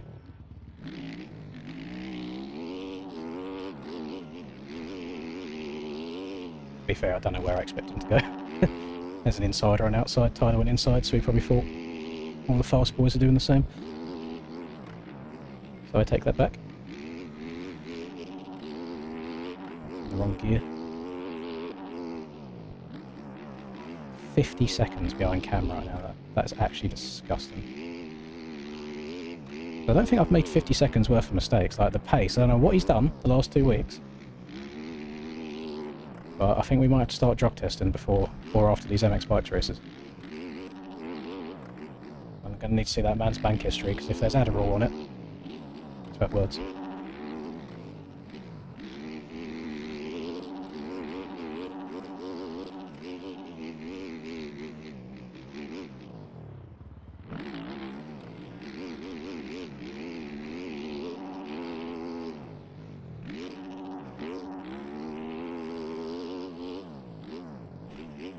Oh, jeez. Oh my god, what the fuck's the Lapper doing? What's Dimitri doing? Oh my Christ. What am I watching?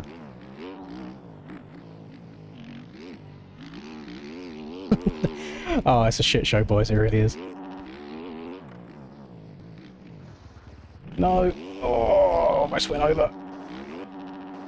I might try taking that inside. Tyler's done it the last 2 laps and it looks like it's working out well for him.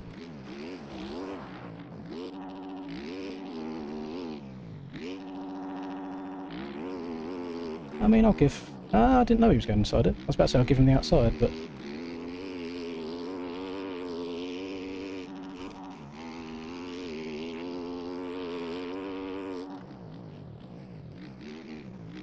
And off we go again. Love that. Love the nice square edges on top of the ruts. This race has really become a shambles on this back half of it. Like, I don't know what we're doing here.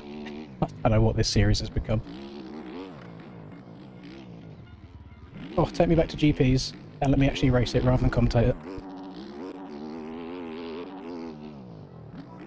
This is only Moto 1.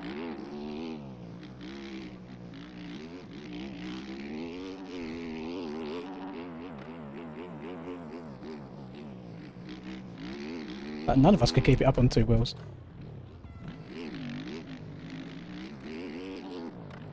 It's not for the right reasons either. I don't even know. So I don't know where to begin. Oh my goodness.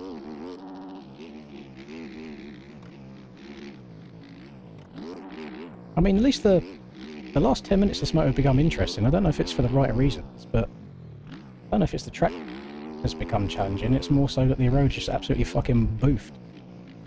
Because everyone's taken the same line for the last 35 minutes.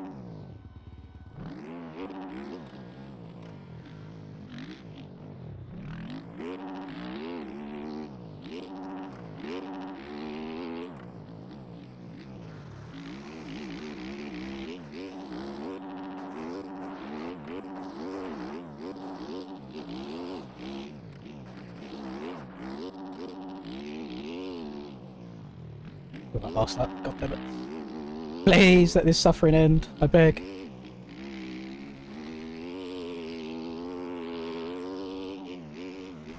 Blech.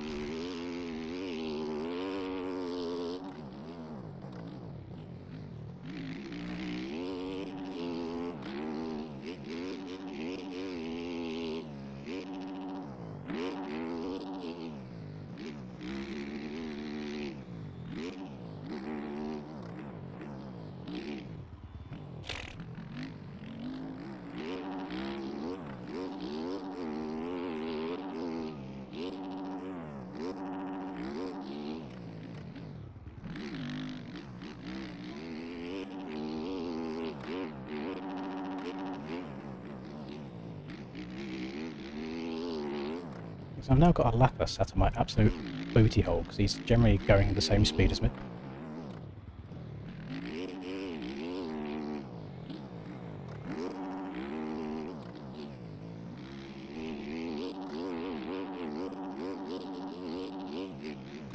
Steiner's made a bit of a late race charge as well.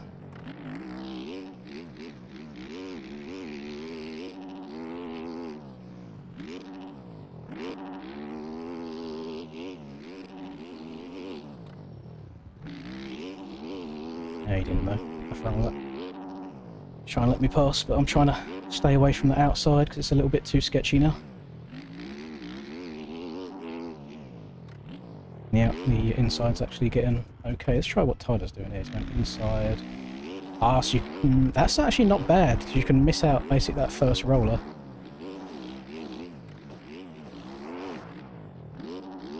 Right, last lap, finally. Oh, get me over the line.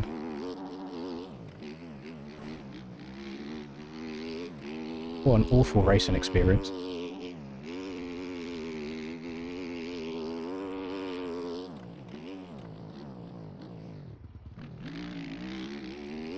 The thing that makes me happy about this is... Oh, by the way, it's an insane battle going on right now in the last lap between these top two. They're only a second apart. The thing that makes me happy about this is I'm complaining, but I'm still getting like a fourth. So it's not like I've got a 20th and it was a shit race, so I'm just crying about it. Like, generally, this is not good racing at all.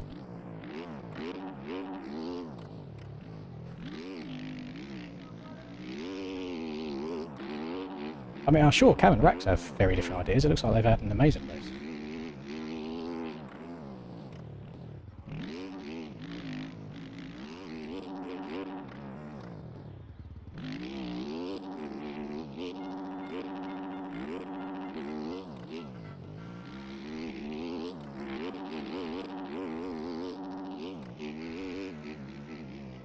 See how much fuel I got left at the end of this if I make it to the finish line. Oh my goodness, stay on the track please, thank you. Dimitri's out of fuel. Bye Dimitri. I'm out of fuel. Fucking hell. Oh, the state of it, gamers. You know what, I'm just going to coast. The funny thing is, I couldn't fucking care less. Like, that is the least enjoyable third that I ever could have potentially had as well. That's so funny timing. I wonder if Dimitri had 8.5 litres as well, because if so, that's literally perfect. I'm going to try pushing it to the line, but they genuinely could be like, no, like the time could end beforehand, because that's still a long way to push.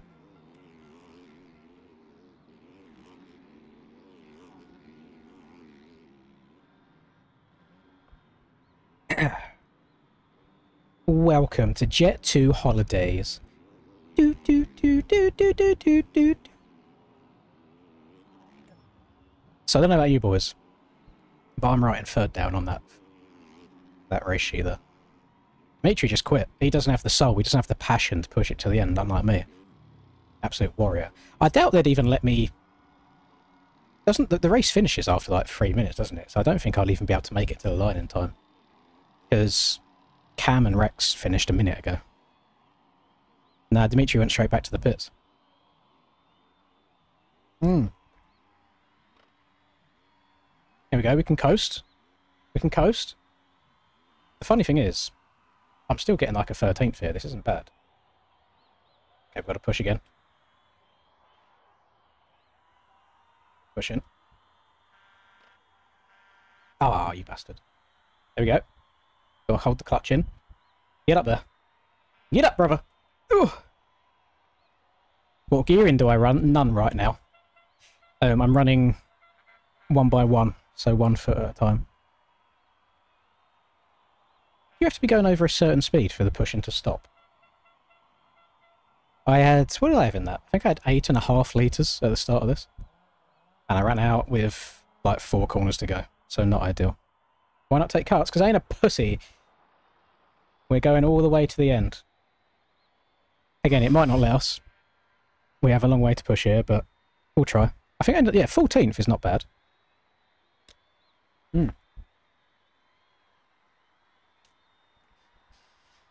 So, obviously I wasn't able to read chat at all during that race. What were our faults? Because I just think this is some of the worst racing we've ever had on the game.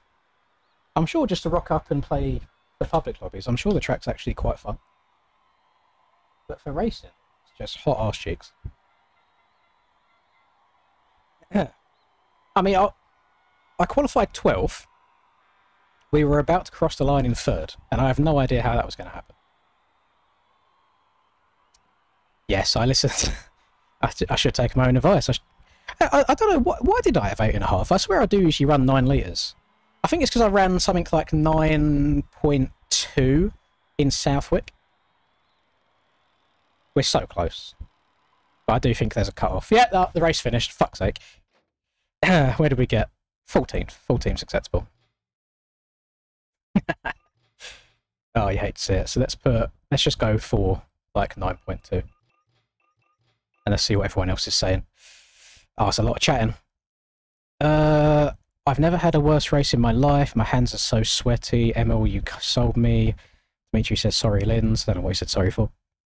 This track is dog shit. Davey, move. Fan ran out of charge. Shitty road. Kick Davey. Track's fucked. Why is the road so high? This game is shit. It doesn't look like anyone's actually having a fun time. What is the road on? Oh, it's on 0.8. I think they usually run 0.05. Hello, Reaper. We was about to cross the line in third and unfortunately ran out of fuel with 4 corners to go. So we end up 14th. A good position aside, I have done nothing but complain about this track for the last 35 minutes because this is so shit for racing, it really is. It's just... It's the most... It might be more Right Trigger Simulator than Hangtown or Thunder Valley was. I'm at the point now where I don't care about the roughness because they've told us what the roughness issue is. But please give us more viable lines. Like, do you remember when I was commentating? Do you remember me flying around on like Lugo and being like, "Oh look, they're all 4 ruts in this corner have been used. 1 and maybe a half here. 1 and maybe a half here. Actually 2. Don't mind that. 1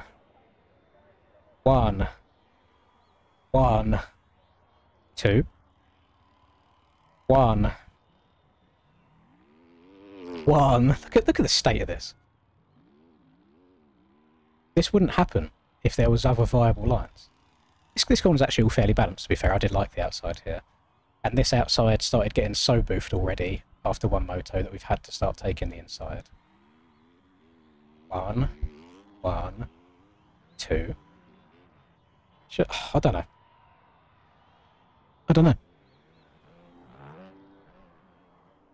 And I can't...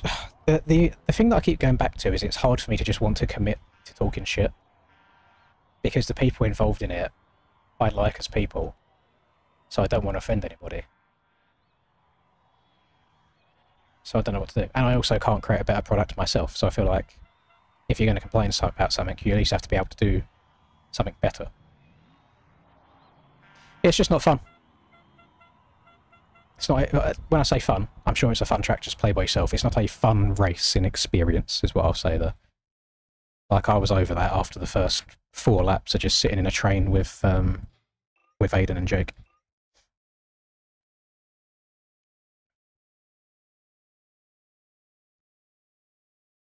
Yeah, the GP tracks were much better in my opinion.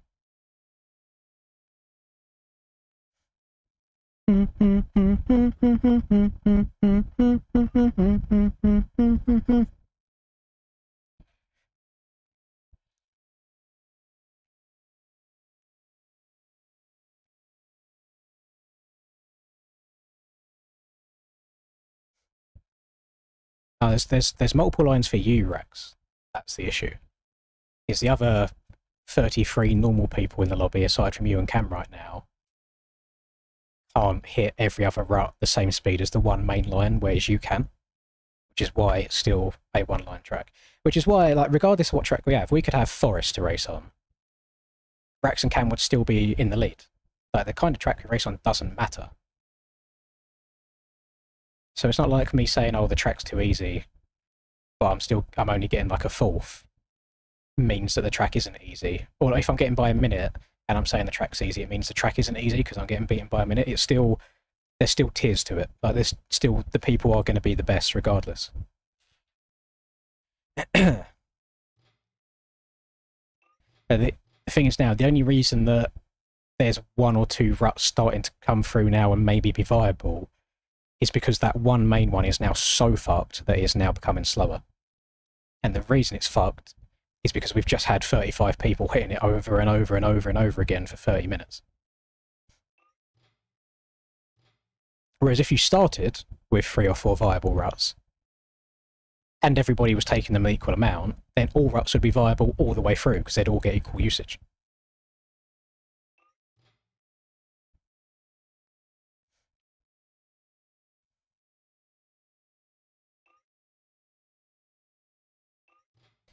I have no idea what you get for winning this, Kevin. They don't announce the prizes until at the end of the season. Which is something else I think is a little bit boofed, because it's like, surely you want to know what you're competing for before you do it.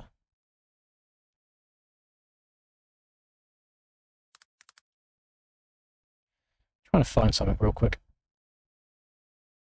before race 2 starts. Oh, that's a bit loud.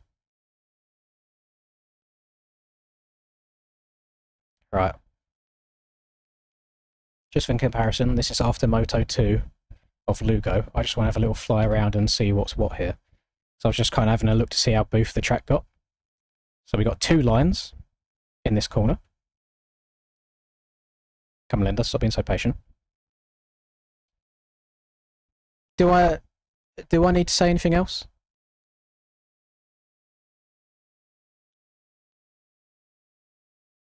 Do I have to... Sorry, I think I know what's happened to the microphone. I've turned the fan up, so it's probably trying to overcompensate.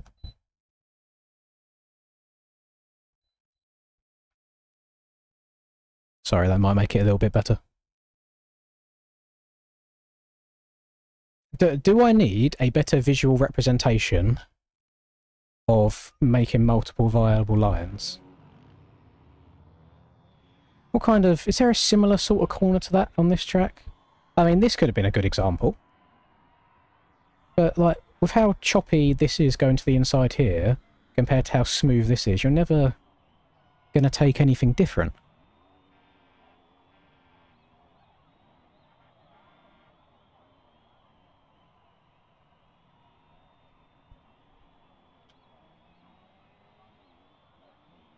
It's just a better...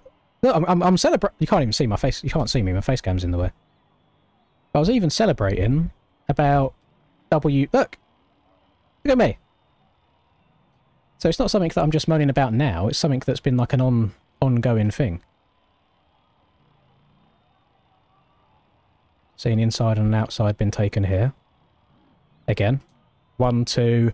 Not so much the third rut. Fourth rut. All seem to be used in equal amount there. Oh no. Oh no.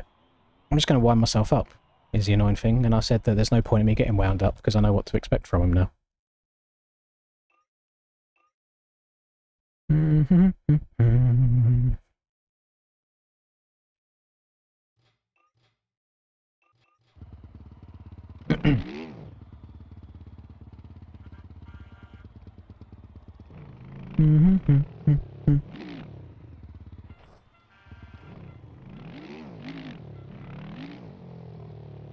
Now, I got 14th in that race. I was about to get third, but I ran out of fuel with about 4 corners left, so I had to push it. I didn't even make it to the finish. It took so long to push it. So yeah, I ended up 14th. But, I mean, I would have been happy with that third place. It's not like it's the end of the world not getting anyway, because it was a not enjoyable experience.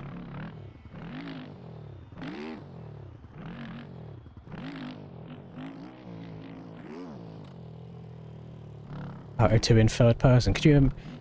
I mean... There's some very, very good third-person players in here. I saw Transcend's name earlier.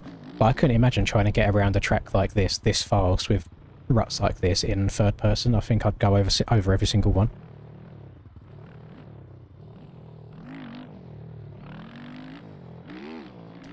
Again, I wouldn't have run out of fuel on any other track that we didn't have to tape our right triggers down the whole time to.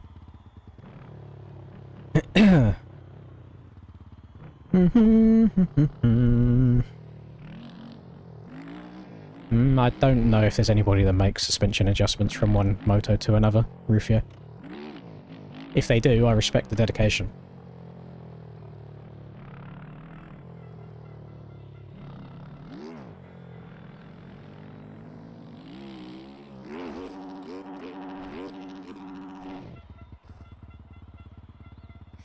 Oh, pardon me.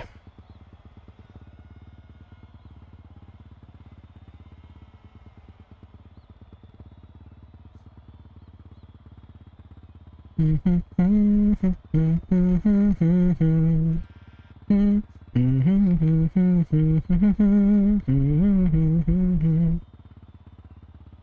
other news, at least I look very drippy right now. I'm very happy about how the bike and gear is. Let's have a look at Ariel. Oh, Morin's house is underwater by the looks of it. Didn't need to see the grippers though. Oh, no, it's not because of rain, it's because his swimming pool looks to have burst open. Lovely.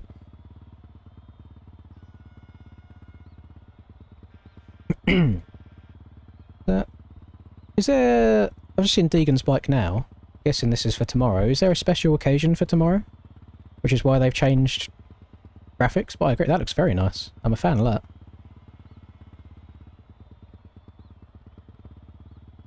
That looks good to me. Is it like a special occasion?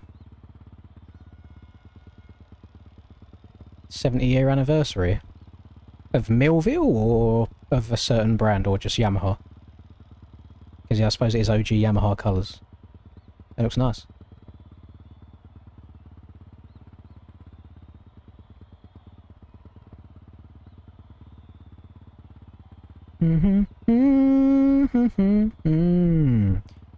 Callum says, what the fuck was this a road? Dylan says, dog shit. Aiden says, track was beat 5 laps in.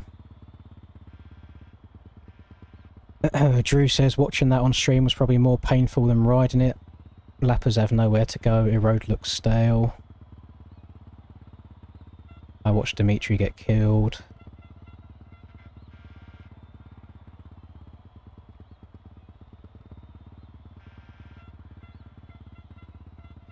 Looked boring to watch. It was boring to play.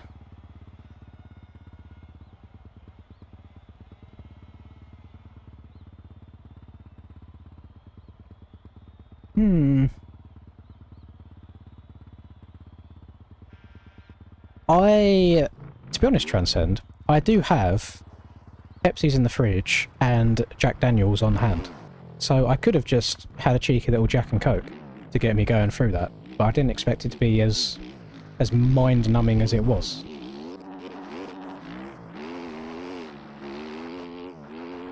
On the same side, I'm probably also not allowed to just rock up and commentate it, because I'd much rather do that than play these. One, because obviously I've been quite negative about them so far, and you don't win any favours by doing that. But also, Cupcake wasn't very happy with me doing that in GPs, so I imagine he'd kick up a bit of a fuss about that as well. Which is weird, because I like the game, but more so from a spectator's perspective these days, rather than actually playing it myself.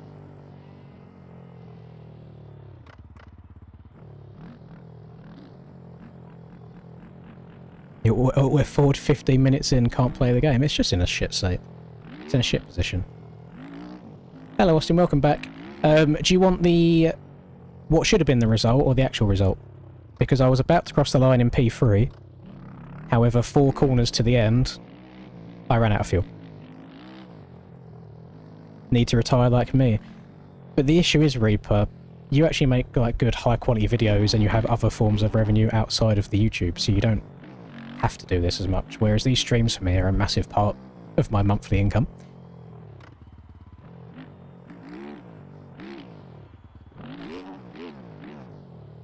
So whilst I would love to just hang up the boots and retire, I don't have like a solid confirmed... Like if I had a guaranteed commentator spot to be able to just commentate every week, by all means I'd stop racing tomorrow. Because I had so much fun in the GPs commentating it. And I got a lot of good feedback from it as well. People seem to like it. I definitely think I've got a lot of insight and knowledge, and just not even just about the game itself, but about the other riders and what kind of positions they'd be happy with, and what they like to race against, which probably why I enjoy commentating so much, because I feel like I can give a lot of input about it and let people watching probably know what the racers are currently going through, or why they're doing that, or this, that and the other.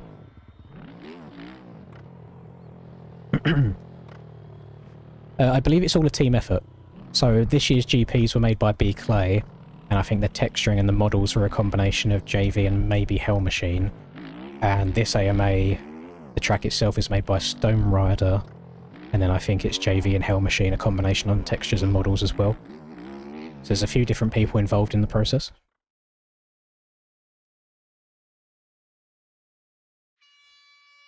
Okay. Race 2. Isaac got a jump start. And premium is sinking in. So I can imagine that we are going to get a red flag. However, we're going to pretend that there is no red flag and we're going to keep it going anyway.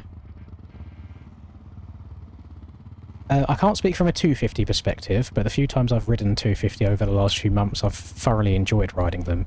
From a 450 perspective, the traction and whatever JVDL did in regards to the tyres with the code has just fully cooked the way that the chop forms.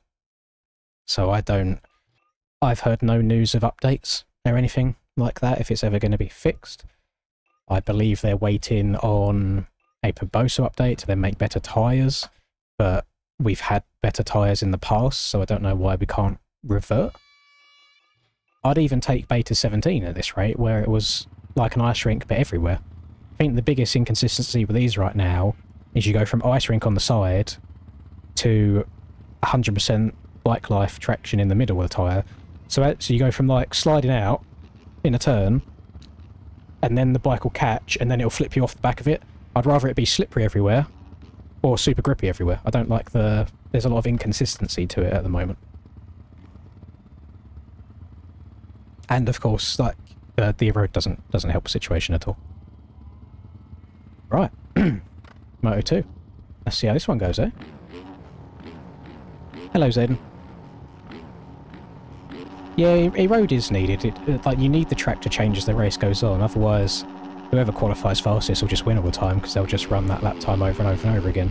So you need adaptability in races. You can't just wide open everywhere no matter what. Although that's exactly what we're doing now.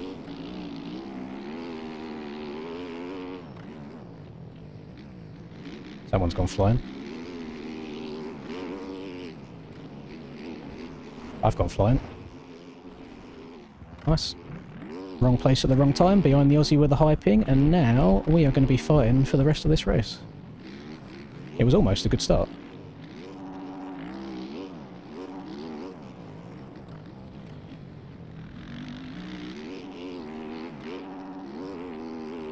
That's only because Isaac breathed on me there. I was in the wrong place at the wrong time. It's just ping things. He's done nothing wrong. He was probably another 2 bike lengths ahead up the road on his screen. Oh, someone's gone flying. I think that might have been Dimitri. Oh, that's Vendrami's ping taking someone else out now. Please go over the right, I beg. Yes. Holy bikes, Jesus Christ. It's all getting a little bit sketchy, gamers. I mean, we might not be in a terrible place by the end of this lap, but there's a lot of people wadding themselves.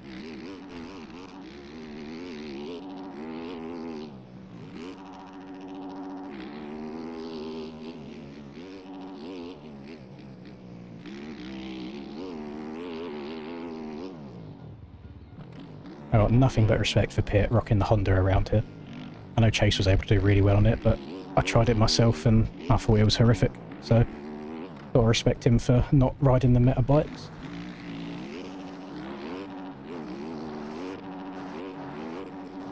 This isn't going to go well. Yeah, I had to check up there. I would have taken us both down if I committed to that.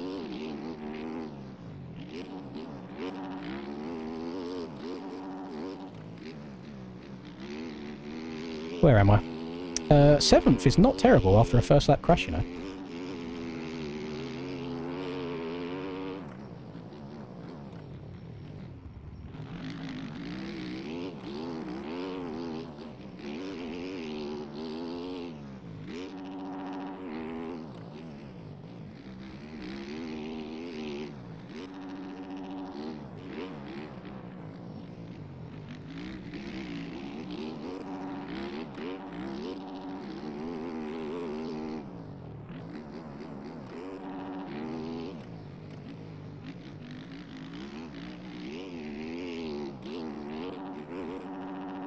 Going over the bars. Where's that bike going to end up?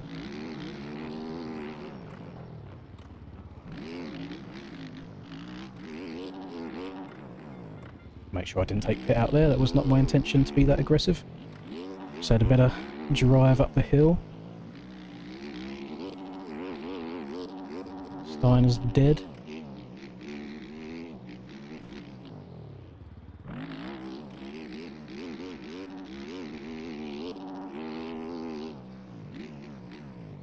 I'm in third somehow.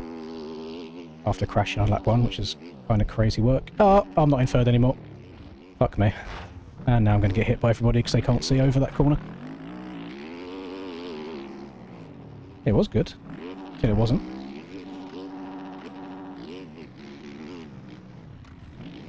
Oh my Jesus. Oh, my bumhole's so tight right now. And there's just bikes everywhere.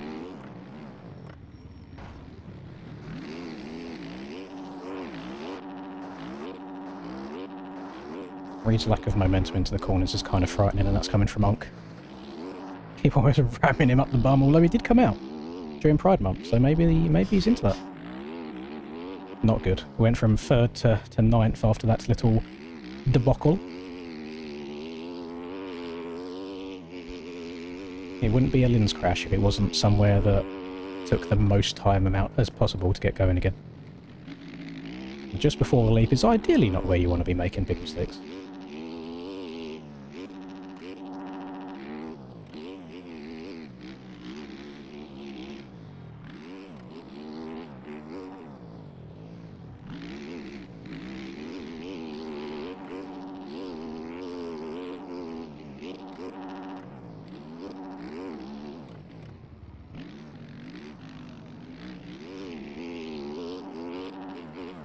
Oh, now Steiner's dead as well. Where's that bike going to end up? Oh, careful. I get so scared of flying bikes in this game. I'm pretty sure I've developed some sort of PTSD from it over the years.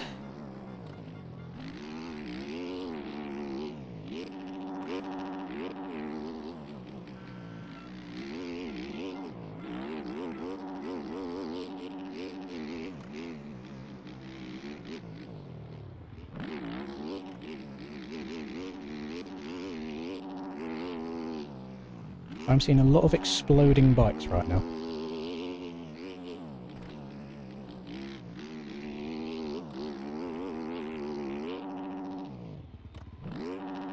I think I might be better off just carrying second there rather than shifting up to third.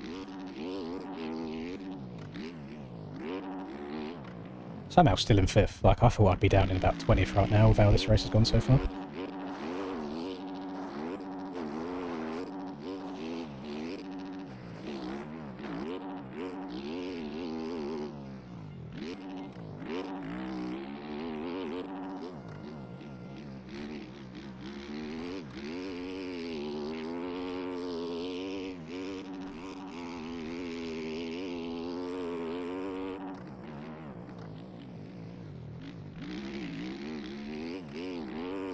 Got a yellow flag for some reason.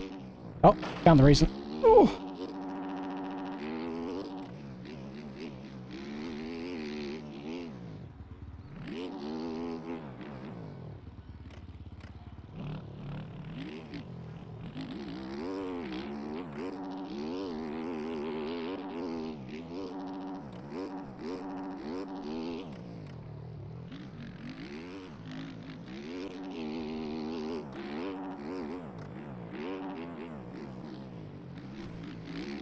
I swear I just saw someone trying to beeline across the track and crash.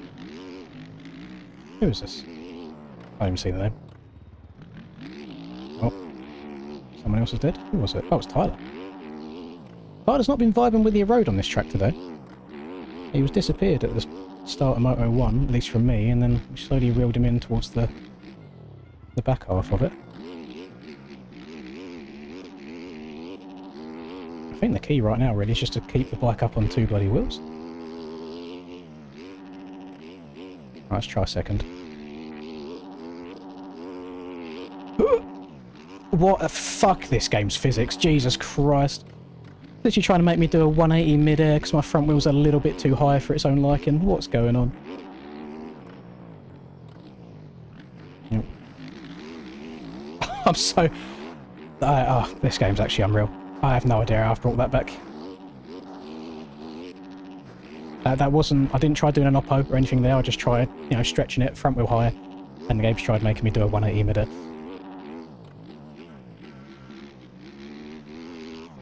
And there she goes. God damn it.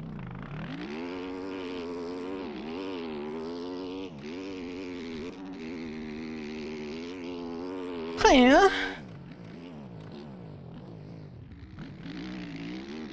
Let's see if I'm a bad luck charm for starting this race. Let's see if he goes OTB again now that I'm behind him.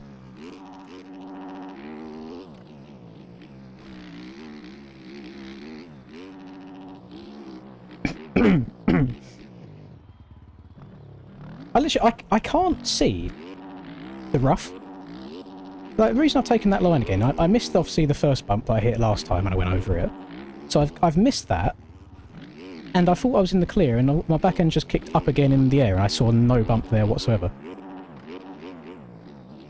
I think the bottom layer of dirt might just be a bit too dark. There's no... You can't see where the road is.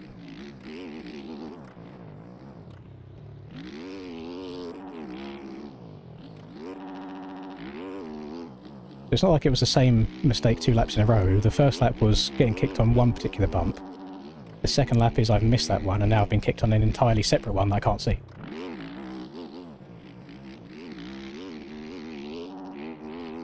But this is...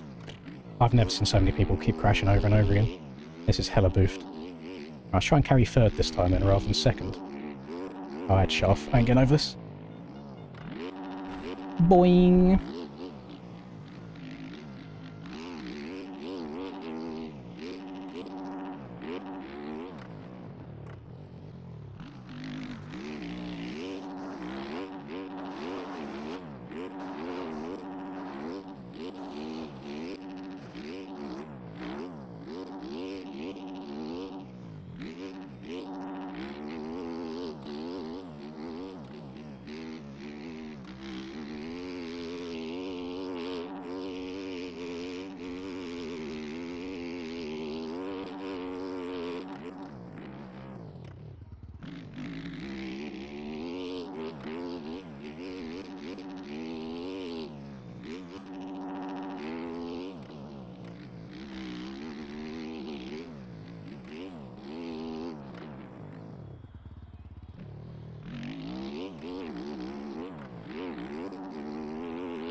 Just let me go in a fucking straight line, my Christ.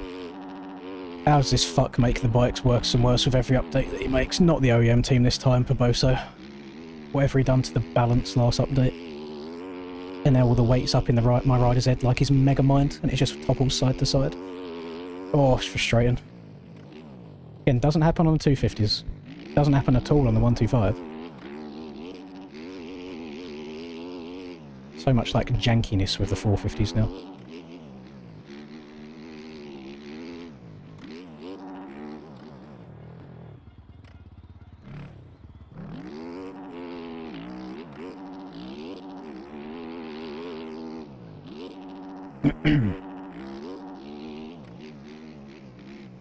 The frustrating thing is, everyone else is crashing so much this race. If I could just sort my shit out and stay up on the bike, I'd have a really good position. I keep messing up and letting everybody else get close to me, which then means I have to push after that, which makes more crashes.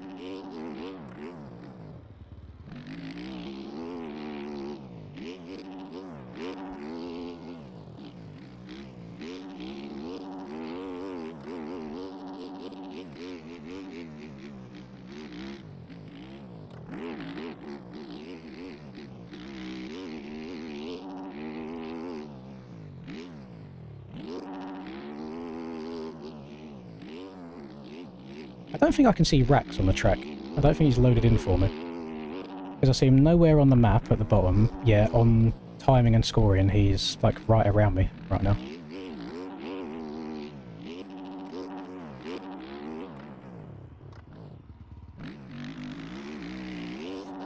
Bring back the Aerial 125 class, even though it dies off after one race because nobody can be bothered.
Dead right hand. Oh, what's going on?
Jesus Christ, man.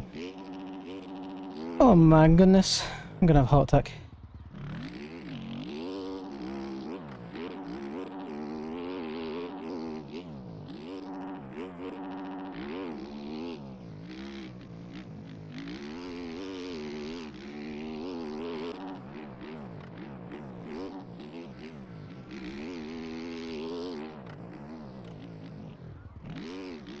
Funny thing is, the only reason that I'm actually kind of up here right now is because I do enduro. I think it's purely the enduro that's pulling me through this. If this was just normal race pace, I'd be fucked. All these Krakenberg runs over the last 2 weeks doing me proud.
Cam's got a disgusting amount of cuts behind me. Just I'm taking that in.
Mother trucker, dude.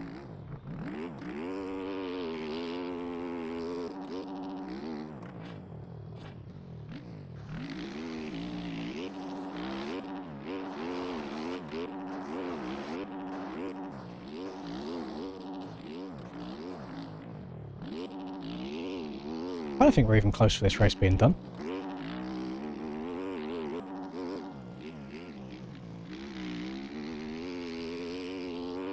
It's just very much a nothing burger of a race. There's 6 minutes left.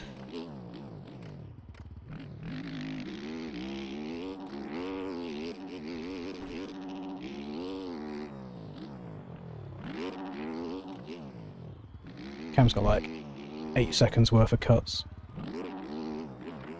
So if he comes past me, it's not immediately... Oh my god, panic stations. Oh my Christ.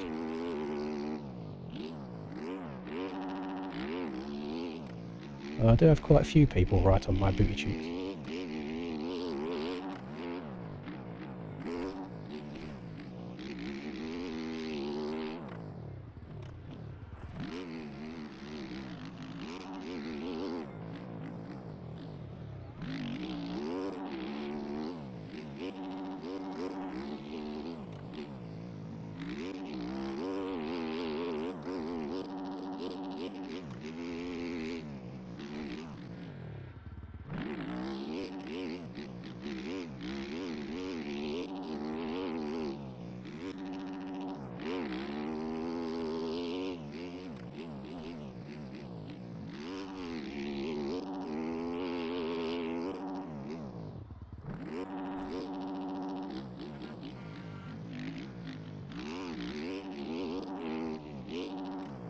If the drag on the old 120 rear tyres hindering me, getting the extra like half a bike length from that leap.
Just wobbling around the track at this point, aren't I? I'm just trying to survive.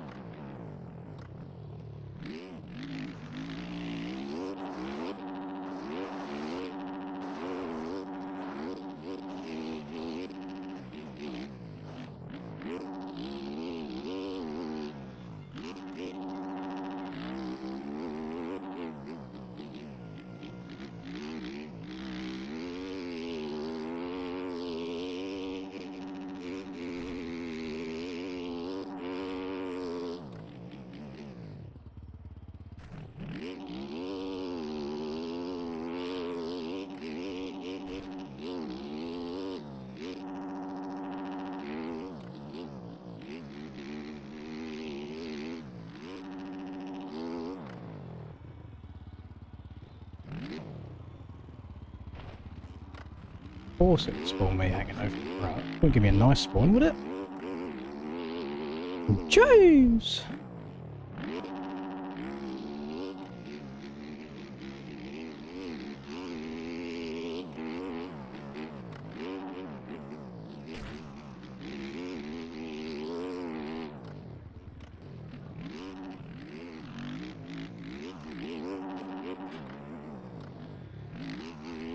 Do it. Oh, front end wanted to go.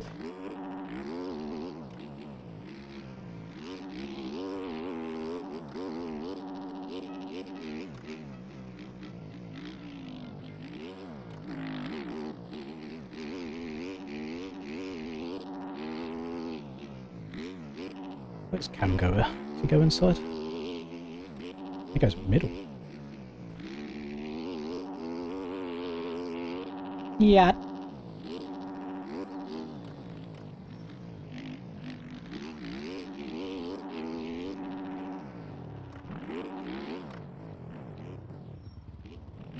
Cheeky little fucker.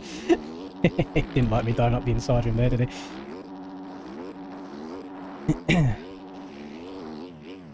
Oh! Oh, I don't know how the front end's not gone there.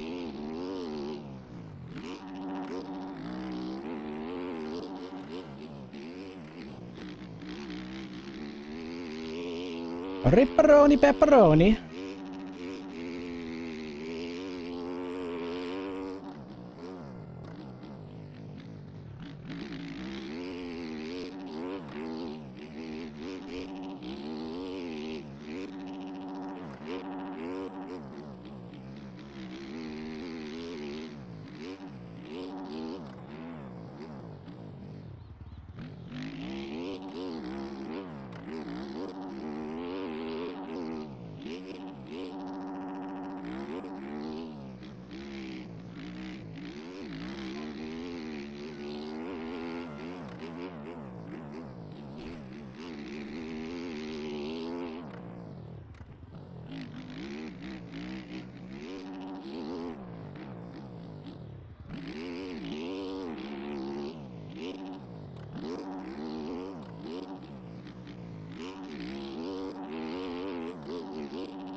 was going to do the same thing. Same thing. Oh, he's not quite as close.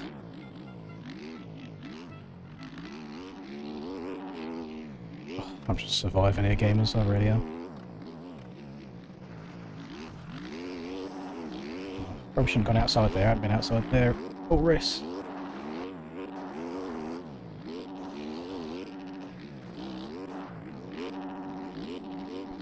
Oh, can we have the last lap flag, please? This is just... It's just cracking on just a little bit.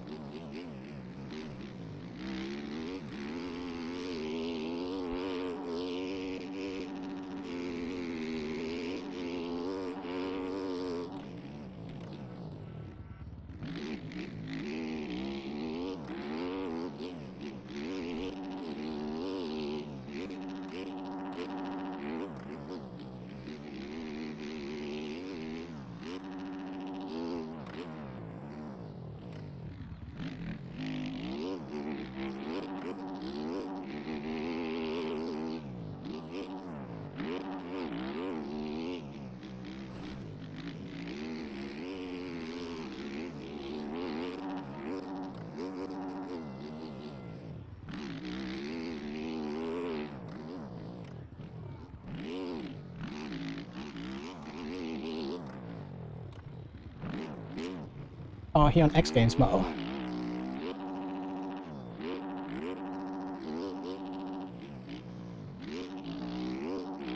That's my sign to back it down and just let him have it. Actually, I can't hang for a prolonged period of time around these insano gamers.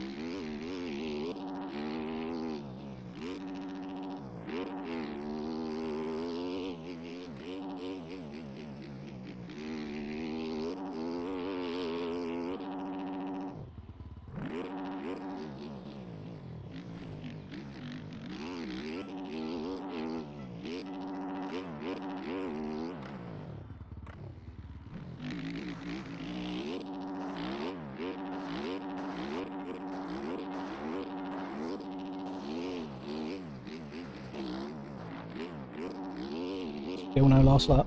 Gotta be 2 to go, surely.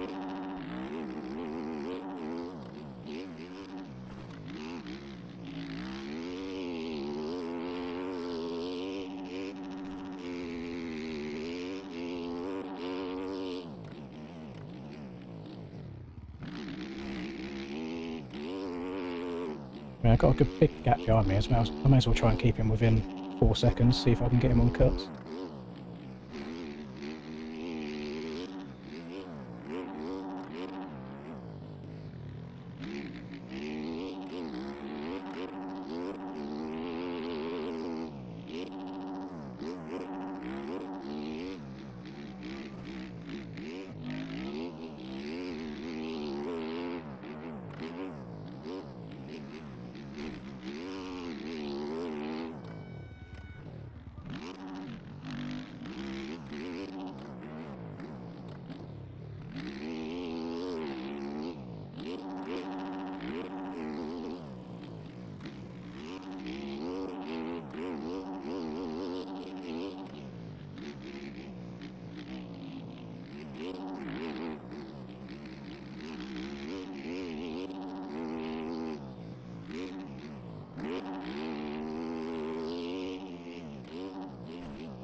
Last lap this time.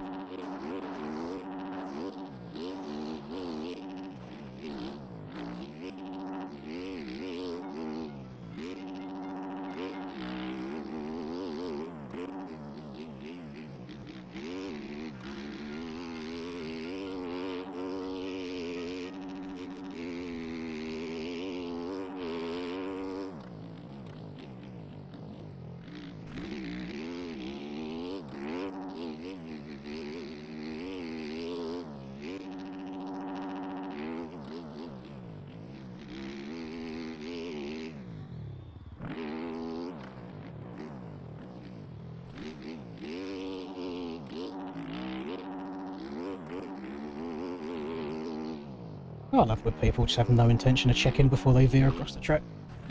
Blood did not look a left at all there, he just went, yo, oh, oh, oh, oh, hold on to it. I'm alive. Cam's dead again. I was trying to go full send. I think I'm alright now. I think that's a... Unless I run out of fuel again. Could do. I think that should be a guaranteed P4, because even if he passes me, I've got a few seconds worth of cuts on him.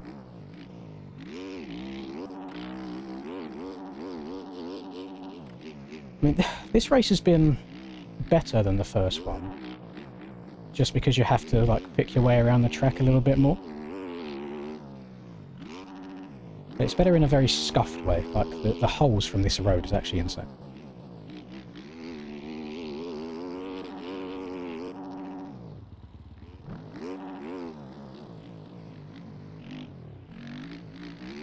And to be fair, on a track that I've absolutely despised, what could have been a third and a fourth, I'll be kind of happy with that. Unfortunately, the results will show a 14th and a 4th. But we know deep down in our hearts what it would have been. Thank God that's over. Oh my Christ. Oh, you can see... Look at my forehead. Look how... Oh, actually, that's not too bad. Sweat check.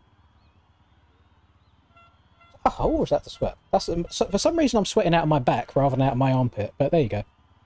You can see that the sweat that we're working with from how hot it is. The temperature is 31 degrees. Not too shabby at all. Ah. Thank you very much, Jules. Bum bum bum bum bum. Well, I don't know what you gamers thought of the racing today. Seems like everybody thought the first one was very boring. That second one might have been more interesting just because everyone was kamikaze themselves rather than just backing it down a little bit and surviving. But there you go. I finished a minute behind in Moto... Well, it was going to be a minute behind in third in Moto 1. Ended up being 14th. And in Moto 2 I finished 25 seconds behind in 4th. So make that make sense. I feel like that second moto lent itself more to the consistent players rather than the people that are just insanely fast. So, I mean, it would take some positives out of that. I meant everything that I said throughout the course of the day. Results aside, even if I would have finished in third in Moto 1, I do not like this style of track for racing on. I just don't think it lends to very good racing. This Moto 2 was very different. It actually made for okay racing, because the track was making people make mistakes from the higher road setting today, not so much the track itself making people make mistakes. But we will thank the higher road in combination with how boofed these tyres make the road get for that. So overall, not a terrible day. We're at Millville next week. I've never really had many good Millville performances, I'll be honest. I like watching it in real life. So I like watching the boys race around Millville, especially old school battles like James Stewart versus Trey Kennard that one year, like great battles there. So I'm excited to sit down with the boys and watch that tomorrow. But in amongst all of the complaining, I guess, today, I really appreciate you all being here. No idea what the viewers were like. I've turned viewer numbers off now for quite some time. Shall I have a look? Shall we usually cap at like 200 or so. I'm hoping I'm not setting myself up for failure with that. I know that a lot of the US boys like to come and have a look. I mean, we're over 200 now. God knows what it peaked at. Right. Is that a number I can view on the fly? Concurrent viewers, it peaked at 325. That's pretty damn good. That's not too shabby at all. So, again, thank you everyone. Do appreciate it. Enjoy NA later on today. I'll probably stay up and watch NA now, actually. I've got nothing else to do tomorrow. And thank you for all being very, very lovely people. I appreciate all of you that show up every single week. I really do. Very much do. So, good night everybody. Love you all. And see you next time.